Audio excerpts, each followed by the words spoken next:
What up, cappers, gamblers, punters, hustlers, low baggers? Happy Wednesday, February 23rd to all of you. Thank you for watching Betting with the Bag right here on Pub Sports Radio. Coming off a winning day yesterday, needed it.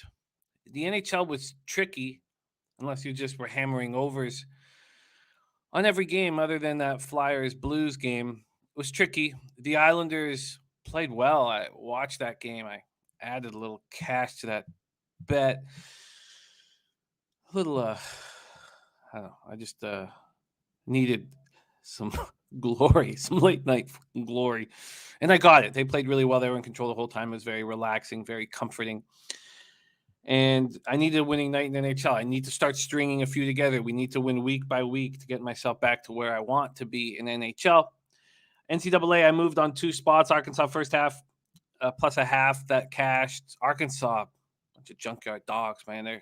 They're going to be dangerous in the tourney. And Michigan State was abysmal. That was atrocious. We have Mr. Gogster, who will now be on our show every Wednesday and Thursday, joining us for the 5 NHL games. And I haven't moved on them. I came very close to making one move, and I thought, you know what, let's just talk it all out. It's a pretty tough card again. And then we have Conor Mac joining us for NCAA basketball. So Conor Mac's picked 4 games that he is attacking.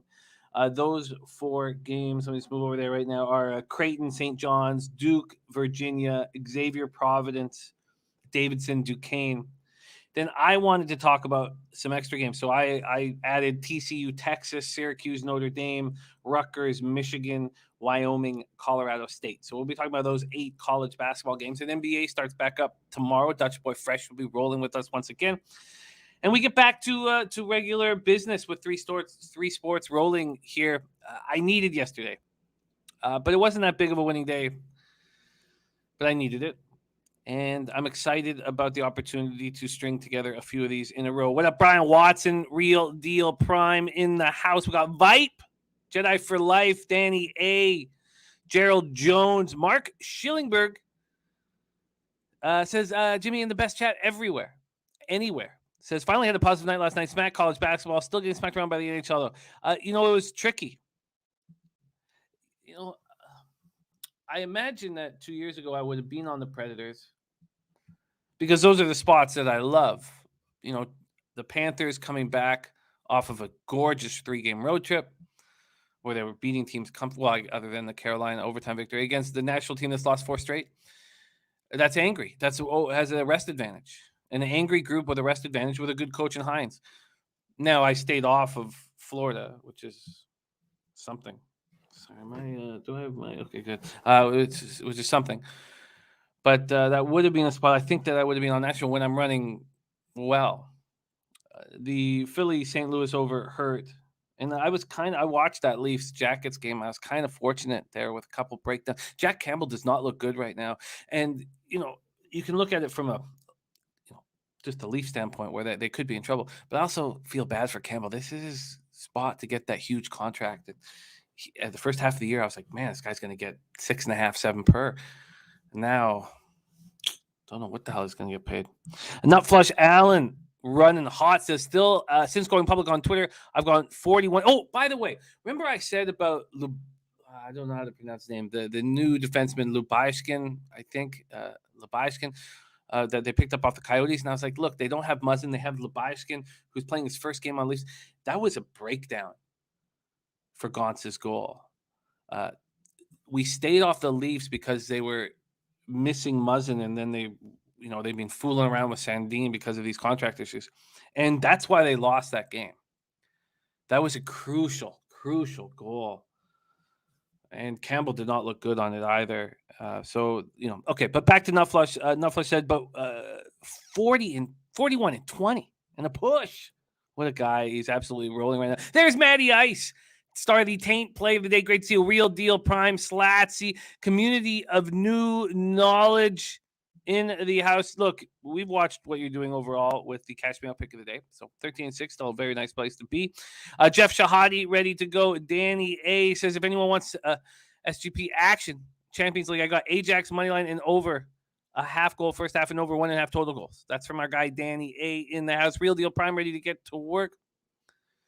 And Michael Irvelina says Ducks get a must-needed win. So, you know what? We talked about whether these teams were going to step up and show a little heart in that first period. Two teams that were continually losing in the first period, and they both won the first period, the Islanders and the Sharks. But the Sharks did go down 1-0. They went down 1-0 while out shooting the Ducks 9-2 in that opening, not the full first period, but that opening 8 minutes or so. And they did still lose the game in overtime. And great calls by Pistol Pete Loshek on the first period over there in the full game over. I should have just run with that. There's Ron Crawford in the house. Ron Crawford, fresh off a sweep himself, Anaheim and San Diego State. Great job. There's the nuke worker. Probably relaxed, probably feeling good, right? Couple weeks off into retirement. JPZ nuke worker, you got to get a plane ticket to San Antonio, man. Come down to San Antonio and run with us. It's a perfect first vacation for the newly retired nuke worker. Okay, we got lots of work to do. There's Big Smooth ready to go. Yvonne Polo, whom I will be hanging with in San Antonio as well. Dan Kelly ready to go. Danny Lopez. Okay, we got a great group. We got lots of work to do. Oh, look at that. We got Chris logged in from Djibouti, Africa. Is he really logged in from Djibouti? Because we brought up Djibouti yesterday. I don't know if I think he might be messed. There's Woo Poker ready to go. Sebastian. Okay, we got lots of work to do. Lots of work to do. My guy Sharon in the house. Williams Wrestling. Okay. Djibouti is in the house. I don't know if it really is in the house. I want it to be in the house, but I don't know how fast Djibouti's internet is. Big Show ready to get to work. Great to see you, Big Show. Oz B. Crystal Warren 9-3 in college hoops last night. I love it. Absolutely love it. Jedi for Life says Edmonton to upset here. Their injuries on defense are problematic, but I would like to bet them first period, banking on the Lightning being a little. I think I'm going to. I just want to talk that out. I think I'm going to. And we have Deacon Mike saying betting Missouri State team total over 72.5 in tonight's game versus Bradley. Missouri State got destroyed by 20 by. Okay, let me write that, get that copied and pasted. Thank you for sharing that with us. Where is it? Come on, show me. Here we go. Deacon. Thank you, Deacon. Okay, we got to get to work. Let me just pop this in over above NCAA basketball. All right. Okay. All right, there's my guy. Clint says, can I just say I hate Cam Talbot? Yes, you can. Yes, you can. And the Senators, Shabbat came back. You know, we spent a lot of time capping that NHL card yesterday. And we did a good job. We did a really good job of it. It wasn't a hugely profitable day. But the capping was on point. We need to keep that shit rolling. Billy Friedrich Small, losing night, too much of volume. That will happen, Billy. Loving your insights as always. Uncle Oliver, off today. Off work and ready to focus on capping, or off capping and just want to hang. Woo Poker says lots of dogs went out right in the NHL last night. Is that unusual?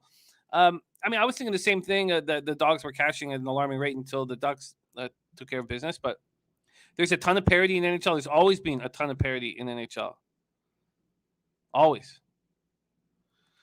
It was something that scared me so much. It scared me so much. And Dan Kelly says, I don't know shit about NHL, but it seems Leafs were an easy fade last night for big plus odds at an alternate line. You know, when any team loses two of their top four defensemen or important defensemen, it takes them a game or two to kind of figure that out. And I think the Oilers might be in the exact same situation. There's Dennis Garcia. North End says Muzzin is a joke too. Okay, well, he doesn't think of highly of as Muzzin as I do. Okay, we got to go. We got to get ready to rock. Thank you guys all so much for joining us. And Dennis was on the Columbus Blue Jackets.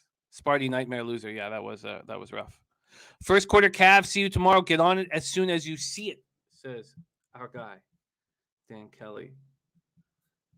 Let me just write that in here so I remember. Cavs first quarter and asterisks. Okay. All right. Much love to all. Let's have ourselves a giant day. Deacon saying that Jimmy wearing the same colored shirt prison convicts wear in San Quentin. Well, I like that. I'm comfortable with that. And look at Luke Murphy says, love the breakdowns. Went 4-0 last night in NHL props and sides. Yes, I think we did well. And Mike M cashed the puck money play of the day, -1, Blues -1. That was, you know what? Even that was figured out. Even that was figured out when we talked about psychologically how Philadelphia was going to handle just missing against these great opponents and putting together another lengthy losing streak, it was probably going to be tough for them to handle. And I should have been right there with you. All right, let's get to work. Let's bring in your first guest of the show, an NHL expert from very cold, it's warming up a little bit up here, but very cold Belleville, Ontario. Please welcome Mr. Gogster to the show. Gogster, how are you, my man? Hey, what's going on, guys? Jimmy, how are we doing today? Yeah, it's left work at +8, guys, at 12 o'clock. 8 hours later, it's about -15. So the Great White North, you gotta love it, guys. There's ice everywhere now. So it got cold very, very quickly. Yes. I had a tough morning. My wife was sick, so I had to take care of some things when I wanted to be focusing on solely capping and had to take out of the school. And don't like hearing that. Send my best there to the fam, Jim. Oh, it's all good. It's all good. Nothing, not a major thing here. Just a little sickness. There's much more major things going on in the world. But thank you for the kind thoughts. All right, and Billy Friedrich saying Gogster red hot with his PGA picks. Thanks for letting me tail on that Neiman last week, Mr. Gogster. We should probably wrap up this NHL with you letting us know who you're on for the tourney. It starts up tomorrow. Is that right? Yeah, it's going on tomorrow, guys. I believe around 8 o'clock or 7 in the morning. So yeah, I'll pull up my golf sheet here and I'll go over my 6-pack for sure. All right. Okay, let's get started here. Okay, you know what? That's a good idea. If we need like 5 or 10 minutes to do that, I can push CMAC back. So, all right, let's get to work here. We start in NHL, 7:30 p.m. Eastern, and this Oilers injury report. Gogster, could you do me a favor and pull up the Oilers injury report and key in on the defensemen that they are missing right now, because it's something that I am concerned, and why I don't want the Oilers full game, and why I think that sort of run they had with Woodcroft is not necessarily who we'll be seeing down sustainable. The stretch. Yeah. And if Mike Smith looked so good there for a second and then got lit up again, 4 goals on 7 shots in that game against the Wild, I'm not sure exactly what to do with this squad. Let's go over the I got the injuries here. Yeah, Jim, Keith and Russell. You're missing more so Keith. 14 points, 35 games. Puljujarvi? There's another big piece too, from what I have there. Puljujarvi, Turris too. Turris looks like he's going to be out, but even so, it's not the defense. I think it's just the line combinations right now with McLeod even on the first line. I'm not a fan of that, Jim, with McDavid and Hyman. I'll let you get back over to what you were saying there. But, the defensive issues, they're going to be a problem, especially against a team as in Tampa Bay. Yes, and I want to discuss the break here, because when we dealt with the All-Star break and teams that were, over a week off, they seemed to struggle out of the gate, which has pushed me towards the Oilers, who got beaten badly. I think they come out riled up here. The Oilers opened up at +160. Now you can get them anywhere between +164 and +180, depending on where you shop. And when we go over to the totals here, opened at 6.5, heavily juiced to the over. And now it's 6.5 at basically a pick 'em. I don't know about that over. I'm not in love with that. I could understand why you wouldn't be here, even though there's a ton of offensive talent on the ice. Mike Smith, 5-5-1, 3.61 goals against average, .895 save percentage. Oilers have been good on the road all year, 14-8-3. Lightning, 16-4-4 at home. Vasilevsky, 26-8-4, 2.27 goals against average, .922 save percentage, 2 shutouts. Edmonton power play, 26.4%. They spent most of the year over 30%. An important thing to keep an eye on is the Oilers power play is not being nearly as strong, and that kind of was correlated to Tyson Barrie being hurt for a little bit, but also the Leafs power play is not looking good at all. Now they did score. Spezza scored with an extra man, which is which is probably a garbage goal in front of the net. I needed it so badly. Spezza, as much as I don't know if he would be on my roster, he seems to step up when the team needs him most. Oilers had their 5-game winning streak snapped in that ugly 7-3 loss. It was their first loss under Jay Woodcroft. They won their first 5 games with Woodcroft, outscoring their opponents 22-8. The Lightning have not played in 8 days. They were last seen winning their second straight game, 6-3 in New Jersey on the 15th of February. Lightning are 9-2-1 over the past 12. I was offered the Oilers' first period at plus 150, Gogster, and I almost pulled the trigger. Should I pull the trigger, and what moves are you making here? Yeah, buddy, I pulled the trigger on that. You're kind of getting to it. These guys have only played three games since the break. Last 5 games, they have been hot. They've won their last 4. Jimmy said it earlier on, though. Teams that, what was it? Nashville against last night, Florida. Florida was coming off that road trip. They won their last couple games. You got the same situation here. They beat Arizona, Tampa Bay, and then they beat New Jersey. Those are both on the road, 6-3 against New Jersey, 4-3 against Arizona. Now they're coming home. First home game in quite a while, because then they had Colorado before Arizona. And then you got Edmonton, who actually won 4 games, Jimmy, before they lost to Minnesota 7-3. They beat Winnipeg 4-2, beat Anaheim 7-3. Lost to Anaheim. Oh, no, they beat Anaheim 7-3. Yeah, they were on a 5-game winning streak. Yeah. I was second guessing my notes there. It's not like they haven't been playing really good hockey. They got their asses kicked against Minnesota, who was coming off 2 losses as well. So I've been kind of going to this a lot, guys. Teams are coming off, back-to-back losses, and teams that you think they've been winning their last couple of games, you want to be betting on them. But fat and happy, it happens in hockey a lot. Teams that coaches, they'll definitely, ream into them. They'll change up their offense if they have to, do whatever they have to do. They're a hungrier team. The more you lose, the hungrier you get. So it's only been 1 game, but it was 7-3 against Minnesota. I really like the first period. Full game, it worries me because Tampa Bay is healthy. Other than Bogosian, these guys are ready to fire. You got Cirelli on the 4th line too. So they definitely have offense. My only worry would be if Tampa Bay just comes out guns a-blazing. But I don't think first 20 minutes, I think we can at least sneak out with, at worst, a push. Full game, I'm a little worried, especially with Mike Smith. So Vasilevsky in net for Tampa Bay. I'd have to be looking towards probably Tampa Bay full game. But with that being, it's not a game I really like. Not so much really like on the card, but kind of, I don't know what I want to say here, Jimmy. You don't want to get too cute with your picks, but the plus money too, guys. I got a plus 153 on Edmonton. I do like the number there, so we're gonna pull the trigger, rock and roll with Edmonton first period plus 153. Jim Slatsy says, I hear the first period, but Oilers 1-10 lost 11 in Tampa. And he said, could there be a bigger goalie advantage with Smith versus Vasilevsky? He took Avs Bolts money line parlay at plus 102. I'll tell you what, I legitimately thought about these young guys stuck in Edmonton. It's minus 30, and they fly down to Tampa. And you move a little quicker, don't you, Jim? I don't know. I don't know if you sit back and have an extra drink at the pool. Now, I know these guys are professionals, but it did give me a pause when I thought about what it would be like to start being like, oh, this feels so good. Do you relax a little bit, or does that loss keep you focused? Enough Sean says, for all sports, think of yourself coming off vacation. And keep this in mind for NBA as well. I hear that. I think now, Slatsy and Birdie, and it's like Slatsy and Birdie against Dennis Garcia and myself with these historical trends. And it's fun, fun disagreeing sort of thing. But I think that the Woodcroft first loss, and such an ugly one at that, might push this team to be a little more focused. But I also think that I don't want these Canadian teams that go down to these beautiful places like Florida and Tampa, beautiful weather places. I don't really want them on the first game of a trip because I think they might relax a little bit in the sunshine.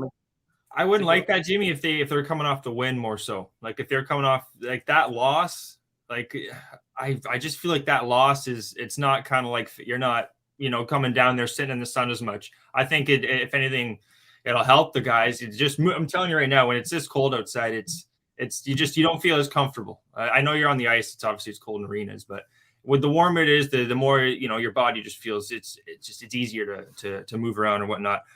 In this game, though, one more thing, guys, I don't want to banter too much. One of the beat writers are saying they're battling 0-3 right now. That's coming back off of extended break. So they know they've had sluggish starts Tampa Bay coming off long breaks. And also, like I said, they're coming off a 3-game road trip. Colorado, Arizona, and New Jersey Devils. Two weaker teams too in the Devils and the Coyotes. I know Clint doesn't like to hear that. But yeah, I think Edmonton. I'm gonna trust this one. I thought I'd get around 135 in my notes. We're getting 153, 150 still. I think, Jim. So yeah, I just saw your reaction. I apologize. I got so caught up in my own bullshit. But yeah, Edmonton first period money line for Mr Gogster plus 153, and I get it. I really get it. In a regular situation where the Lightning weren't off for 8 days, I think the Lightning, as weird as this is, I think the Lightning win this game. I do think they would. It could be an overtime game. It could be a tight game, 3-2. But I do think Edmonton come out stronger. At worst, 1-1. If you guys even want to take Edmonton to score in the first period, it's a little risky with Vasilevsky, you guys know. But I'm just trusting my captain, and I'm going to trust Edmonton here. I think, even looking at their lineup here, Draisaitl, score a goal, Kane. That line with Yamamoto, Draisaitl, and Kane's been humming in that. It's been the better of the two lines, in my opinion. So I think I'd look at one of those 2 or 3 players to score. Well, so I think I've got clarity here. I also that I did look at the Oilers to score over a goal in the first period, minus 145. That's ridiculous. Like, I would even lean towards betting against that just for the risk reward factor. Yeah. I think I'm going to end up pulling the trigger with you, and I think that I trust those trends. I trust not wanting to back a young hockey team from the north going down to the sunshine in the first game. There's Millsy in the house, Nasty Nate ready to get to work in the community, new knowledge, wanting more information on San Antonio, wants to fly to Texas. Dennis Garcia says it was easiest pass on the board, but now he says Edmonton first period is interesting. I think the risk reward at a plus 150 for Edmonton first period after that terrible loss, their first loss under Woodcroft, and the Lightning off an 8-day break is worth a bet. So I expect to move on it, and I'm happy that we talked about it. So they were plus 180 in the game when I was looking at it this morning, and they are now plus 175. I believe the first period money line's a little bit like 20 cents lower, I believe 150, even 145 at some books. So shop around there, guys. I just have a hard time seeing Edmonton coming out flat. Coming off those 4 wins too. It's not like they've been a really bad team. And Tampa Bay, they've been known to be a little sluggish out of the gate. So they sure have, and they sure were against New Jersey. And even that, if there was not an 8-day break, and let's say they came out, they were down 3-1 to the Devils. If that was 2 days ago, I would not be on this bet. But it was 8 days ago, and it's possible that they could let that go. And it's not a young team; it's an older team too. So it's not like family kind of team. Yeah, I like where we are, and I'm going to continue with that. And Nutflush says, with that juice on Oilers first period, that 2.5 team total Oilers is something I'm digging into. All right, let's keep rolling.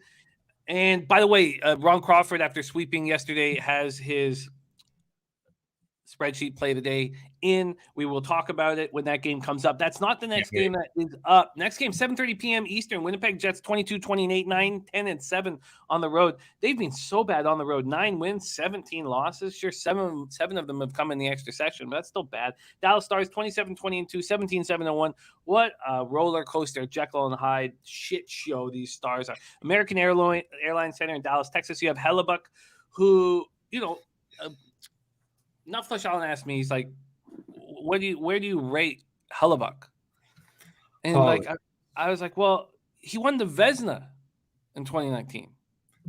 That's why I find the Jets such a hard team to bet on, is because of Hellebuyck. The guy can steal a game for this Jets team, or he could just be asked, shit, and the next thing you know, the game's 7-4, and because the Jets, they still have offense, but they do have injuries. I don't want to go on too much, Jimmy. Take over. Keep going. Oh no, it's all good though. I love when you jump in, and feel free to. But that's, I was like, look, I still see him as for sure a top 10 goalie in the NHL, and at times a top 5. He certainly hasn't been that this year, but I have that bias, the vividness bias of him winning the Vezina. Oettinger on the other side, it said Holtby when I looked, and I just disregarded it. That's what I did. I just said, well, the left wing lock's got to be wrong, because what kind of asshole is going to put Holtby in when Oettinger is starting to step up and be the goalie that you had hoped he might be? So exactly. I don't know if it said Holtby on all these sites, and I was like, you got to be fucking kidding me. Oettinger 15-6-0, 2.34 goals against average, 921 save percentage, 1 shutout. Winnipeg 20.8% power play, 75.2% penalty killing. Dallas 24.7% power play and 77.9% penalty killing. We have these. Where is this one? Here we go. This total opened up at 5.5. And look, that's a number I want. I don't care that the Stars have scored 2 goals in their last 2 games, and we'll go over their weak offense. I want to take over 5.5s when they play, especially at home. But I wanted to talk it out with you guys before I did that. From a money line standpoint, Jets open up at plus 120. You can now get in between plus 122 and plus 130. So Jets coming off their second straight loss, 3-1 at Calgary on Monday, and they played really well. They didn't deserve to go out like that, maybe. Hellebuyck played well. They were down. It was 1-1, and the Flames scored with 45 seconds left. The Flames are just a winning hockey team. And when you start stringing together wins like that, you just pull out victories in tough spots, and you just exactly. You're used to winning. It's like a cold, or it's like a virus or whatever. You're stuck with winning. Yeah, and Dan Kelly was sending me an Atlanta Flames hat, and it will be the first Flames anything I've ever worn before in my life, and it will be the Atlanta Flames that I'll wear. But I would be so angry watching them run like this if it wasn't for the great Dennis Garcia, who got us on the division. So I got a nice juicy bet there at plus 210. Can you believe that? At plus 210, it's like minus 200 right now. Jets are 4 points behind Dallas, and they're looking to stop that third straight loss. Ehlers and Kopp have been out for a while, and Kopp may return tonight, but we're still waiting on Nikolai Ehlers. The Stars had their 2-game. And another thing with the Jets is that I every time I see the Jets, I think about Paul Maurice giving up on them. And it's messed sort of with my capping, because I think, well, Paul Maurice is a smart guy. And if he just gives up on this team like that, then they must not have it. But that's kind of messing with my capping of this team. Stars had their 2-game winning streak snapped in an ugly 3-1 loss at Arizona. They'd won 9 of 12. They'd won 6 straight on the road. And then they lose to Arizona. In the past 4 games, they've scored 6 goals. 4 of those came in the 4-1 win over league-leading Colorado. Rupi Hintz scored his 22nd goal. 15 of his goals have come at home. I don't like those splits, but let's wait till the end of the year. It's a good spot though for him. Coming off, what did you say, 1 goal in the last 2 games, or 2 goals in the last 2 games. So and Taint is in. So we have Ron Crawford, we have Big Ragu in the house. Big Ragu was our winner. I don't know if everybody. I don't know how many of you guys are on Twitter, but we celebrated the Big Ragu, the champion of our NFL Pub Hub. Up, I believe it was 7.37 units, I believe, but he was 35 and 25. He hit 58.3%, 35 and 25. And he also had that one week where he lost every game on the board. So really, there he is. 35 and 25. And he was at 500 and then got hot and then lost. So I would like to see what his numbers were in the playoffs in the last 2 weeks of the year. Because I bet you they were unbelievable. I bet you he went, and I'm not exaggerating, because he had that 9-0-1. I bet you he went 15 and a push, 15 wins and a push. I'm not exaggerating. I bet you he did. I bet you he won 15 straight. I'm just realizing that now when I'm thinking about his season. But that's how incredible he was. So big shout out to our guy. Big Roo. And there's Dr. Boy Fresh. Can't wait to have him back in business tomorrow. Danny A saying he's having NBA withdrawals. Big Roo says, what a pick, Jesus H. Come on, you always look good, buddy. You always look good. Jose, can you put that back up? You don't like that pick? Come on. Let's get that. Come on, you're right. You're giving out a winner as right then and there. He's saying, I just fucking cashed that ticket. Yeah, he's saying, see you at the window. Okay, sorry. Let's get back here to this Stars. I can't wait to hear your breakdown. Let's talk about Oettinger. 4-2 in February. He started all but one of Dallas' 7 games this month. And do we go back to riding these over 5.5? I don't see why not, bro. More we talk about, I think it does make sense. The one thing I'm seeing here, Kopp will join the Jets morning skate, but in a non-contact jersey. So he's still out. He's not going to be in. No. So the Jets have been really bad on the road, and I just coming off those they did beat Chicago 1-0. Pretty, they didn't look good. 3-1 loss to Arizona. And then before that, they beat Colorado, lost 4-0 against Colorado. Then they beat them 4-1. Then they played the Jets guys in versus Winnipeg too. So it was the same situation about a week ago, and they won 4-3. Jets have really been just so Jekyll and Hyde. It's one of the toughest teams for me to cap in the league too, and it's probably because of Hellebuyck. He's such a good, not so much good goalie. He can turn it on. It's like you really need like an inside information, like wire his phone and see what's going on with him, his life that day, because you just don't know with Hellebuyck. Oettinger, he has been a lot better, 4-1, 9 goals in his last 5 games, Jimmy. So Oettinger's definitely he's been a hot goalie, and anytime you get this team at home, Dallas, I like betting on him. 94% penalty kill in the month of February for Dallas too, guys. But Winnipeg, they do have a 20% power play, 16% for Dallas. So the over does make sense, Jim. Is it 125 there, brother? Minus 120 at Bet365, which I bet you we could beat at Pinnacle. I also, interestingly enough, we've seen this move towards the Jets, but that doesn't follow the money at this point. We have 3,972 tickets in. 49% of the tickets are on the Stars, but 58% of the cash. So still bigger bets coming in. But this was minus 155 plus 155 last night, and now it's minus 1 on the minus 1 line. So we're giving you plus 100. Now you're going to get plus money. It's minus 145 and plus 170. Only thing I can think, Jimmy, would be Holtby. Oh, if it's Holtby, there's just no chance. You're absolutely right. Maybe that's why the line could be dropping. That's my only worry, would be the chance of Holtby. But I'm just looking at Dallas. Or actually, let me see if I can pull up the Stars beat writer really quickly here. Who in their right mind would play Holtby when Oettinger is doing this? And you need to win these games, especially against a division rival. I mean, it's just. I don't see anything like that, but I'm still going to trust that Oettinger is in net. And if Holtby does go, then that 5.5 will be 6 in no time. So. I think that's a good point. So I guess what you're saying is bet the over now, but wait on the Stars. Yeah, that would. Yeah, the more I didn't say it, but you kind of pulled it out of there. Exactly. Okay, so I think that's what I'll do. I'll bet the over 5.5 now, and that's a risky thing with the way Hellebuyck and Oettinger, if it is Oettinger, have both been playing of late. But and the one, and the 94%. Latsy says Oettinger confirmed. Okay, there you go. Money in the bank, guys. Money in the bank. So there you go. Right away, I was just going to stop on the over. Just 94% penalty kill for Dallas. Oettinger's going to be a net coming off a loss. They're at home. They're a strong home team. Hellebuyck, the totals. I think Dallas here. I think this is a Dallas spot. That's what I bet here, guys. I've been kind of humming and hawing. Plus 100. I didn't get the best of the number, that's for sure. Regulation. I think Dallas get it done with that top line, and with Hintz. What do we have here? Hintz, Robertson, Pavelski. They actually moved. I believe Sagan was on like the 4th line or something like that. Not the 4th line, but they moved him around last game. But they're pretty much a healthy team here, Dallas guys.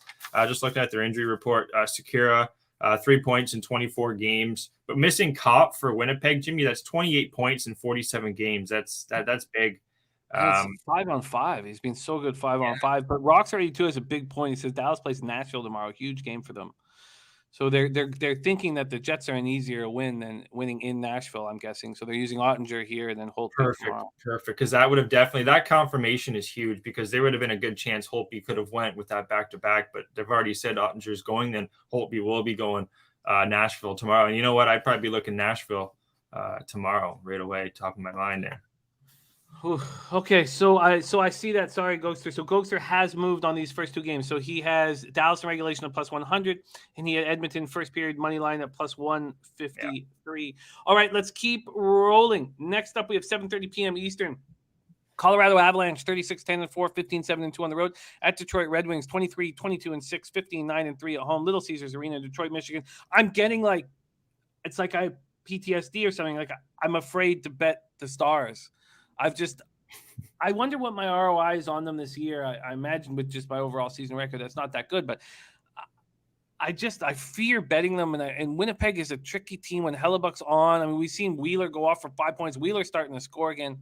Okay. But they're on the road too, right? I know it's just one thing, but they're just they're not a great road team. No, they certainly aren't. But are they going to step up down the stretch? Or is that the reason Maurice left, because he didn't believe that they were capable of that?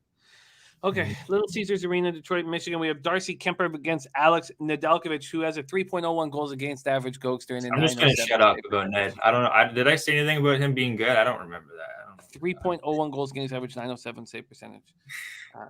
And I let Rod Brindamore do the work for me. We might need a clip of like Ned just kind of like falling through ice or something, because he's been pretty not bad. Good. Darcy Kemper, 25, 6 and 2, 2.47 goals against average, 919 save percentage, 3 shutouts. Colorado power play 23.8, 77.2% penalty killing. Detroit power play 16.7, 75.9% penalty killing. I'd be very interested to know if this was too big of a number, because Dennis Garcia has been back in the Avalanche after losses. But I wonder if he did it here at this big of a number, because I legitimately think that there's going to be some slip-ups. And if you look at the Avalanche, they're 15-7 and 2 on the road. So if you bet them on the money line in all 24 road games, you would be down money, because they're big favorites. And those 9 losses, it's enough to worry me. And they're coming off of a 5-1 loss against Boston. Are they going to bounce back here? I wish that Dylan Larkin was healthy. He's skating. I'm seeing he could very well be in, though. Larkin could be in. The only guy that's not looking like he's going to be in is Nichushkinin. Sorry, not Nichushkinin. Nemesnikov. Yeah, Vladislav Nemesnikov. Yeah, he's going to be out. Lindstrom looks like he's going to be in on defense. And Grice is confirmed. And Grice is confirmed. So I'm a little – at first I kind of had to find more reasons for Colorado, because, guys, I did pull the trigger on Colorado on the puck line. I was thinking Net was going to be a net too. He has been very bad, allowing 18 goals in the last 5 games with Grice. A little more hesitant. One thing that's not going for this Detroit team, 66% penalty kill in the month of February. But get this, Jimmy, Colorado, they only have a 9% power play in the month of February. That's it. They have not been humming at all. So the puck line, it scares me a little bit, but the more you look into Colorado, guys, I don't think they've lost. Well, I have notes here. They haven't lost back-to-backs from what I found since November 3rd against Columbus. These guys just don't lose back-to-backs. I think you're saying Dennis there. He's been betting this team every time they do come off a loss, and a loss to Boston too. A really tough game. Much better team, I think, than Detroit. Grice going in net is I'm a little hesitant on it, guys. Coming off a 3-2 win. Detroit's not playing bad hockey either. On defense, there's Sider. This guy's a beast. They got a lot of good up-and-coming talent. I could see the over. Being a play. Kemper hasn't been that bad, though. He's had 2 shutouts in his last 5 games against Vegas and Dallas, allowing only 10 goals in his last 5. So Kemper's been a good goalie, too. So I'm going to trust that Colorado do get it done. 4-2, 5-3, 5-2 kind of game. 3. It's tough for me to call the total here, guys, but I do think Colorado they bounce back here, even with Larkin coming back. I think Colorado beat up on Detroit here. The only angle that I like is the fact they lose to Boston 5-1, but they've just not been nearly as dominant on the road. I mean, it's an easy thing to say is at home. I don't want them at this price personally. Healthy, though, Jim. They're healthy. Say what, sir? They're healthy. Other than Byram, it's not like they're missing any pieces. So. Yeah, no, I mean, I get it. They're look, we're on them to win the cup, and they're a dangerous team. They open up at -303. They're now between -275 and -305. So some books are still giving them that big spot there. From a total standpoint, and this is all on the Action Network here, we've gone back to them. They open up at 6.5, and a bunch of books have taken it down to 6, just interestingly. With Grice, it's got to be Grice, because Grice you're getting a much better goalie, I think. He hasn't played as much at home, too. He's much better. With that being said, I think Colorado, Jimmy said it, if they weren't coming off this loss, I'd probably be a little more hesitant to take Colorado, but these guys just don't seem to lose. Last time they lost to Dallas 4-1, came back, shut out against Vegas 2-0, and that's Vegas. And they did have, I believe that was the first game back for Eichel. Yeah. I was looking at that as well. So Larkin looks like he may be in. He was on the ice already today. Yeah. 6 goals, 8 assists in his last 7 games. So he's needed here. Oh, he's huge. He's huge. I didn't bring that up. 52 points in 46 games. I've never seen Dylan Larkin put up numbers like that in his career. So he's their heart and soul. He's been very good. Lucas Raymond has also come out of his slump. He has 2 goals, 2 assists in last 4 games. And you already mentioned Seider, how good he's been. He has a goal and 7 assists in his last 7 games. Leads the team with 30 assists. And they talk about it. Their whole franchise talks about how there's more talent on this team than there has been in a few years, and that will continue happening with Stevie Y handling things. So there's my guy Brant Hunt in the house. Okay, so I don't like this spot. I don't feel comfortable here. I'm gonna trust it. I've already bet it. That's kind of the only thing about betting overnights, guys. Sometimes the goalies change, or get not so much COVID anymore, but the goalies change, and we had one there. Because with Ned and Net, I was really kind of ducking the Ned hate because he's been bad, guys, and I was kind of thinking he'd be good. But yeah, I'm still gonna pull the trigger on Colorado. Haven't lost back-to-back since November 3rd against Columbus, and then and then Nashville they've lost twice too. Other than that, they've pretty much been just sweeping teams away. So I'm gonna trust this one, guys. Let's get Colorado puck line to the window. Yeah, look, I get it. There's Sanka. Great to see you, Sanka. Happy Wednesday to you. Thank you for rolling with us. And, it's tough, Steve. Mike M says Detroit's lost 7 straight after OT, but Detroit hasn't played since Thursday. There should be a rested squad with a coach that I really trust and believe in that will have them ready to go. So, but he says Colorado's pricing might be a parlay piece for Mike M. It is already a parlay piece for Slatsy. Slatsy's already using it as a parlay piece. I like it. I like that. All right, let's move on. We move on to Buffalo Sabres at Montreal Canadiens, and we reach our man Ron Crawford's first spreadsheet play of the day. Shout out to Ron.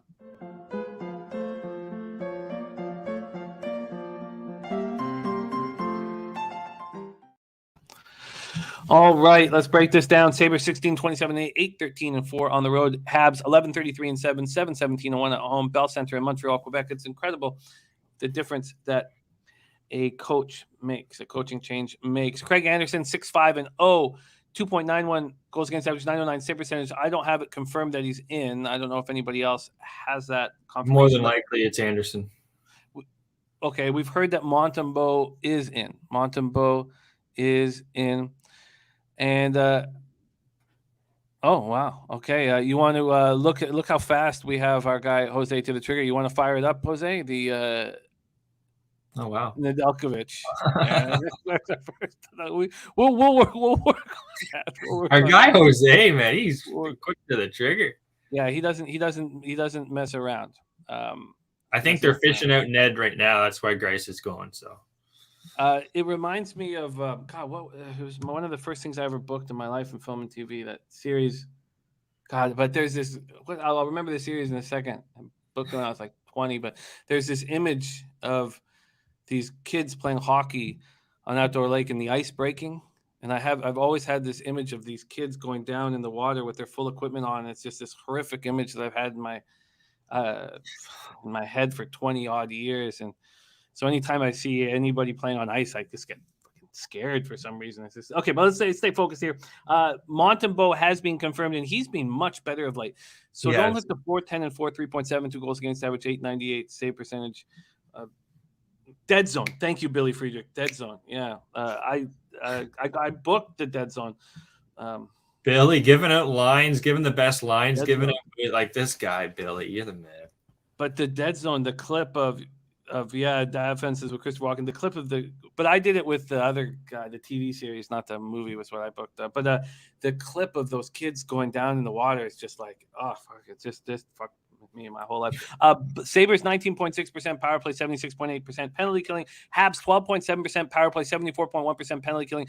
We've had 2 players bounce back here after terrible years, and it's Cole Caulfield and Jeff Petrie. They both stepped up under Marty St. Louis. So watch this power play improve at 12.7%. Let's see what the market has done here, and we have this total opening up at 6. I thought a lot about moving on the over, and I'm still thinking about it. So let's talk about it a little bit more. And also, it opened up as a pick'em, and now the Habs are slight favorites. And I can understand why they are. Slatsy says Sabres Habs over first period, 1.5. Line of Anderson, Suzuki, Caulfield is being fired. Skinner scored 4 last game versus Habs, and Tage Thompson is being a machine. Well said. I get that. Yes, Jake Fagan, there is different sites out. It looks like Dahlin is going to return, AJ, so we're going to talk about that here as well. He says could be back in the lineup after missing the game Sunday with lower body injury. He had a rehab skate ahead of practice before joining his teammates for the full session. So we expect him to be in the lineup. We expect Dahlin to be in the lineup. Jake Fagan, we use different sites, and the site we've used for years has fallen apart badly. That's why we've moved over to the Action Network. So there's a bunch of sites trying to fill the void that was held by this one site for so long that's fallen apart. And Billy Friedrich says Gogster needs an intro. Yes, he does need an intro, and it would be a really fun one to create. I agree with that as well. So Buffalo's won all 3 meetings against the Habs so far. They've outscored them 14-5. I think that's going to come into play. And the issue here with like the angles that you don't want, Sabres have lost 3 straight. And they were last seen on Sunday losing 7-3 at Columbus. That's not going to sit well with Granato. No. So Dahlin will be back. Victor Olofsson will miss the game against the Habs due to a non-COVID illness. That hurts them. Habs have won 3 straight. Last seen a 5-2 win at home over Toronto. They're rolling. Cole Caulfield has got a goal and 2 assists against the Leafs. He has 8 points, 5 goals, 3 assists, 6 games under St. Louis. And he had 1 goal in his first 30 games. 1 goal, 7 assists in his first 30 games. Now he's rolling. As I said, Petrie has 5 points on the 4-game point streak, 6 points in his previous 38 games, and now has 5 in 4 games. Being very, very interesting here. Take it away, Gogster, Sabres Habs. All right away. How does this not go over, Jim? How does this not go over? Like, this is Montreal's firing. Like, they're firing now, and it's not like Buffalo's got, Dahlin. Even with Dahlin in, I just got some news here. Dahlin, lines and pairings here. Okpozo's not in the morning skate, but Dahlin's with Jokiharju, Samuelson, Fitzgerald, Bryson, Pisk, Hag, and Butcher. So I see Butcher was even in the morning skate, so that's a good sign. And then Skinner, Thompson, Tuck, Krebs, Middlestat, Cousins, Asplund, Janikowski, Byro, York, Eakin, and Hayden. So there's still offense there, guy. I think this has got to be an overplay. I also tweeted out, guys, last night, Buffalo in the first period here. But it's a little fat and happy here, in my opinion, from Montreal. They're playing good hockey. Don't get me wrong. Slatsky, I believe he said, that first line, they threw Caulfield, finally threw him on with some better line mates. It feels like they actually, I think Ducharme, I don't know if they had a hate against the guy, but just pulling up their Suzuki and Anderson and Caulfield, that's a dangerous line. I feel like that was the line they almost they had in the playoffs, next to maybe Gallagher being up there. Gallagher is now with Daffin there, Laurent Daffin. I could be saying that wrong. Mike Hoffman, and then Pitlick, Evans, Byron. That third line is really good too. So I think there's going to be offense, but I do think Buffalo comes out pretty pissed off because this same situation happened, guys, about a week ago. 5-3 win from Buffalo over Montreal, and they're coming off 3 losses. They lost to Colorado, Vegas, and Columbus. Now they've lost to Ottawa, Colorado, and Columbus again. So it's like a deja vu thing here. So I do think they come out strong. Just pulling that up from last week. They were up 1-2 in the first period. Then Montreal came storming back in the second, but Buffalo held on. See who was in net there. That was Anderson in net and Montembeault. So you have the exact same goalie matchups too. That was a 5-3 game at 8 goals. What's the total, Jim? 6 still? 6, but the first book has opened up to 6.5. It's now at -125 at Bet365, and I think I've missed it. I think this was my mistake of letting it go too long, and I think I've missed it. And truly, the concern was Montembeault. He's looked historically though, man. Historically, this guy, like, I know he's playing well, but it doesn't take, like, it's kind of like a hot capper, Sometimes the losses are going to come. You can't keep, and it's Buffalo's proven they've done this before. The same situation. They lost 3 games. They came back pissed off. They had 5 on this guy. They are playing much better in Montreal, so I do think they're still going to score. I really want to take this over, Jim, but it's -125, so you're getting a little juicy there with the line. I'm just seeing I could find you better than that at Pinnacle or Circus. I don't like seeing Gogster's NHL record right now, that negative. I haven't seen that in a while, and I don't like seeing that. So more of the juice you take too, guys. It's tough to gain units. So -125, I don't mind it. If I do, guys, I'm going to tweet it out. We still got 7 hours till puck drop. So I said on the show that I wouldn't take I wouldn't take a total at -125 again for the rest of the year. It's -118 at Pinnacle. Yeah, actually, I saw it. It was -122 actually, Jim, and then right before the show, it dropped 4 cents on Pinnacle. So, well, I've got to stick to that rule. I'll stay off it too right now. I'm just going to stick to Buffalo first period, guys. I got that at minus. I think it was -105 there, Jim. I tweeted it out. I think it was -105. I should have. Yeah, I have it down here. Sorry, it is -105. Buffalo first period, -105. All right, let's keep rolling. Final game on the card. LA Kings at Arizona Coyotes. We're at Gila River Arena in Glendale, Arizona. Let's get that. Let's get Jason ready to go. I heard a rumor that the mask might be coming out. Jonathan Quick, Scott Wedgwood. Quick 13, 10, and 6, 2.61 goals against average, 911 save percentage, 2 shutouts. Wedgwood 6-11 and 3, 3.11 goals against average, 903 save percentage. And watching interviews with Wedgwood, he knows this is his chance, his last chance. And he's been better. And so have the Coyotes. Still 12.1%. Really good the other night. Yeah, he has been. 72.9% penalty killing. The Kings 17% power play and 74.6% penalty killing. It's too bad they have that penalty killing. But I am telling you, the Kings are buy on. They are a buy on hockey team with Kempe playing the way he is. The problem is there's going to be no value fading the Coyotes for the rest of the year, and it probably shouldn't even be done. So I might stay off this spot, but I want to bet the Kings as much as possible for the rest of the year. And I'm coming off that big score against Vegas with them. This total opened up at 6. It's at 5.5 now. And going to the money line, we have the Coyotes opening up at +190. They're down to 165 at MGM, 170, 175 everywhere else. But there's just no value fading this team. But the Kings are playing good hockey. They come off their second straight win, 5-3 here at Arizona. Kempe had 2 goals and an assist.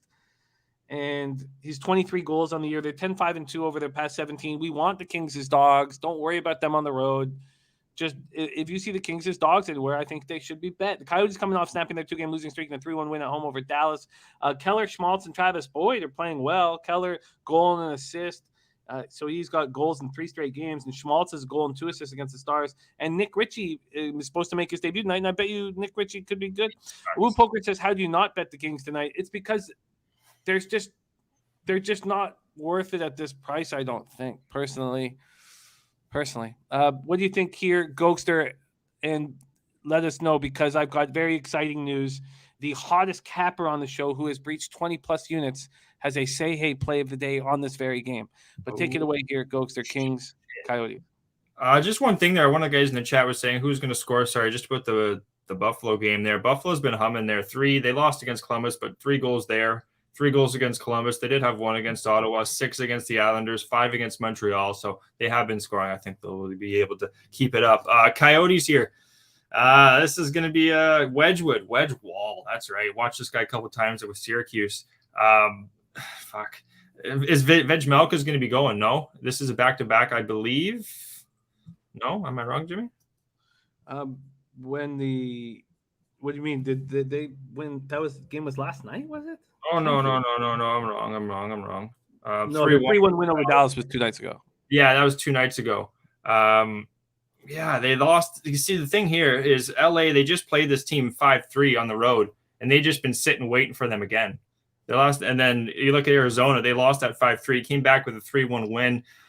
This isn't a game I like. I think it could be a snooze fest right away. I think it could be a low-scoring game. I would expect Wedgewall to be going. That's going to be his new name going forward.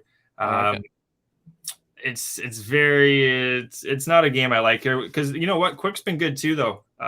15 goals the last 5. That's okay. But against Pittsburgh, Edmonton, Vegas, those are 2 teams that have a lot of offense. So this isn't any action I have on. I've still been really thinking about that over 6 in Montreal, Buffalo. It's really just eating me alive here.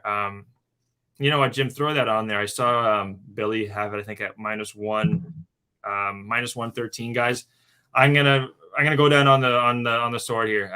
Buffalo, Montreal. Where is that -13? Bookmaker.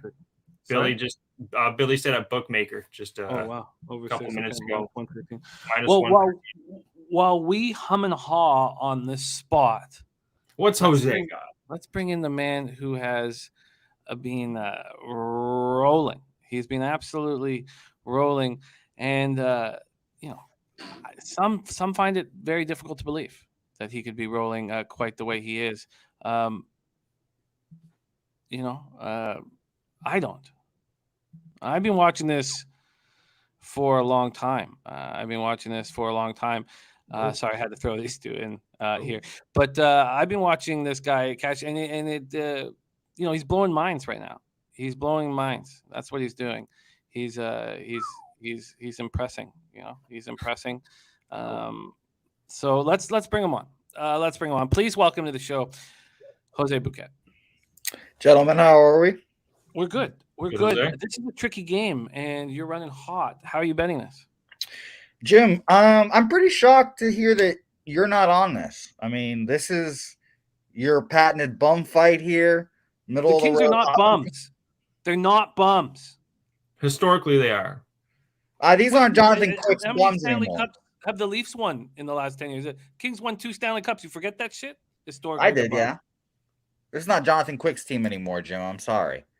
These Kings, there's going to be a low-scoring game, but I like your underlook there, Gogster. Just say that.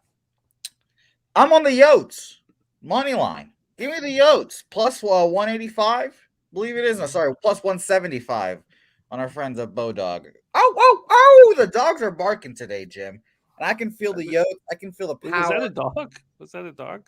Well, dog, coyote, whatever it is. I heard the Yote. It's a little of both. It's a little of both. So I'll take the Coyotes today plus 175 as a money line shot. Like you, Gogster, you said they just played each other. Kind of a shitty performance by this Yote squad. 5-3, I think you said was the score. So I like the under here. So I'm going to go ahead and make both official.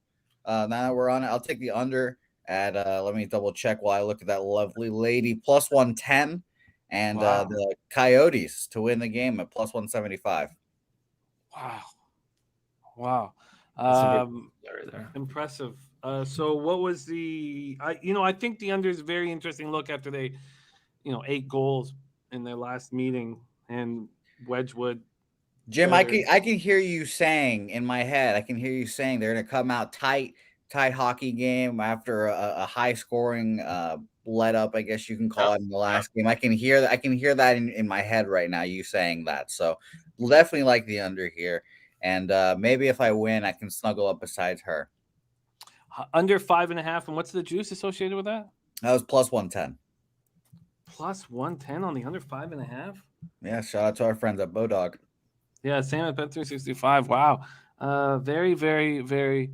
I like that. That would be the look, I think. Very interesting. Yeah, don't like the Coyotes, huh? Well, you know what?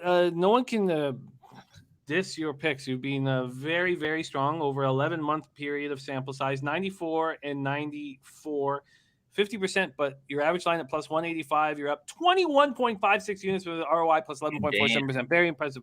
All right, good? Two looks for Mr. Bouquet. One hole, leading by example. Congratulations on your successes. Remember that, Jim. 1 hole, 2 picks. It's horrible. All right, so let's review action right now here from Mr. Gogster. He moved on 4 bets. Buffalo first period minus 105. Edmonton first period plus 153.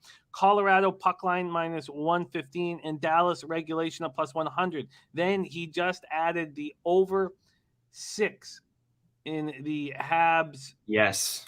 Goals. I want goals, damn it. Goals. Sorry. For me, I'm going to move with you on the Oilers first period plus 150. And then I think I'll move on the over 5.5 and the Stars. I think. I like the Stars. That might, more I think about it, that might be my favorite one on the card. Dallas. Wow. Yeah. Wow. Yeah. Let's go over to this again. Favorite one on the Colorado. I can make too many points for Detroit a little bit here. What's the other one? Tampa Bay, Edmonton. Buffalo, Montreal. That's another one that's, it's a tougher one, but I still like the first period look. I do think 60 minutes, Dallas get it done. Even though they did beat them 4-3, I do think they get it done. Yes. And I'm not going to take another minus 125 for the rest of the year. Good on you for those of you who are on Bookmaker and, can get a better line than the minus 125 being offered to me right now.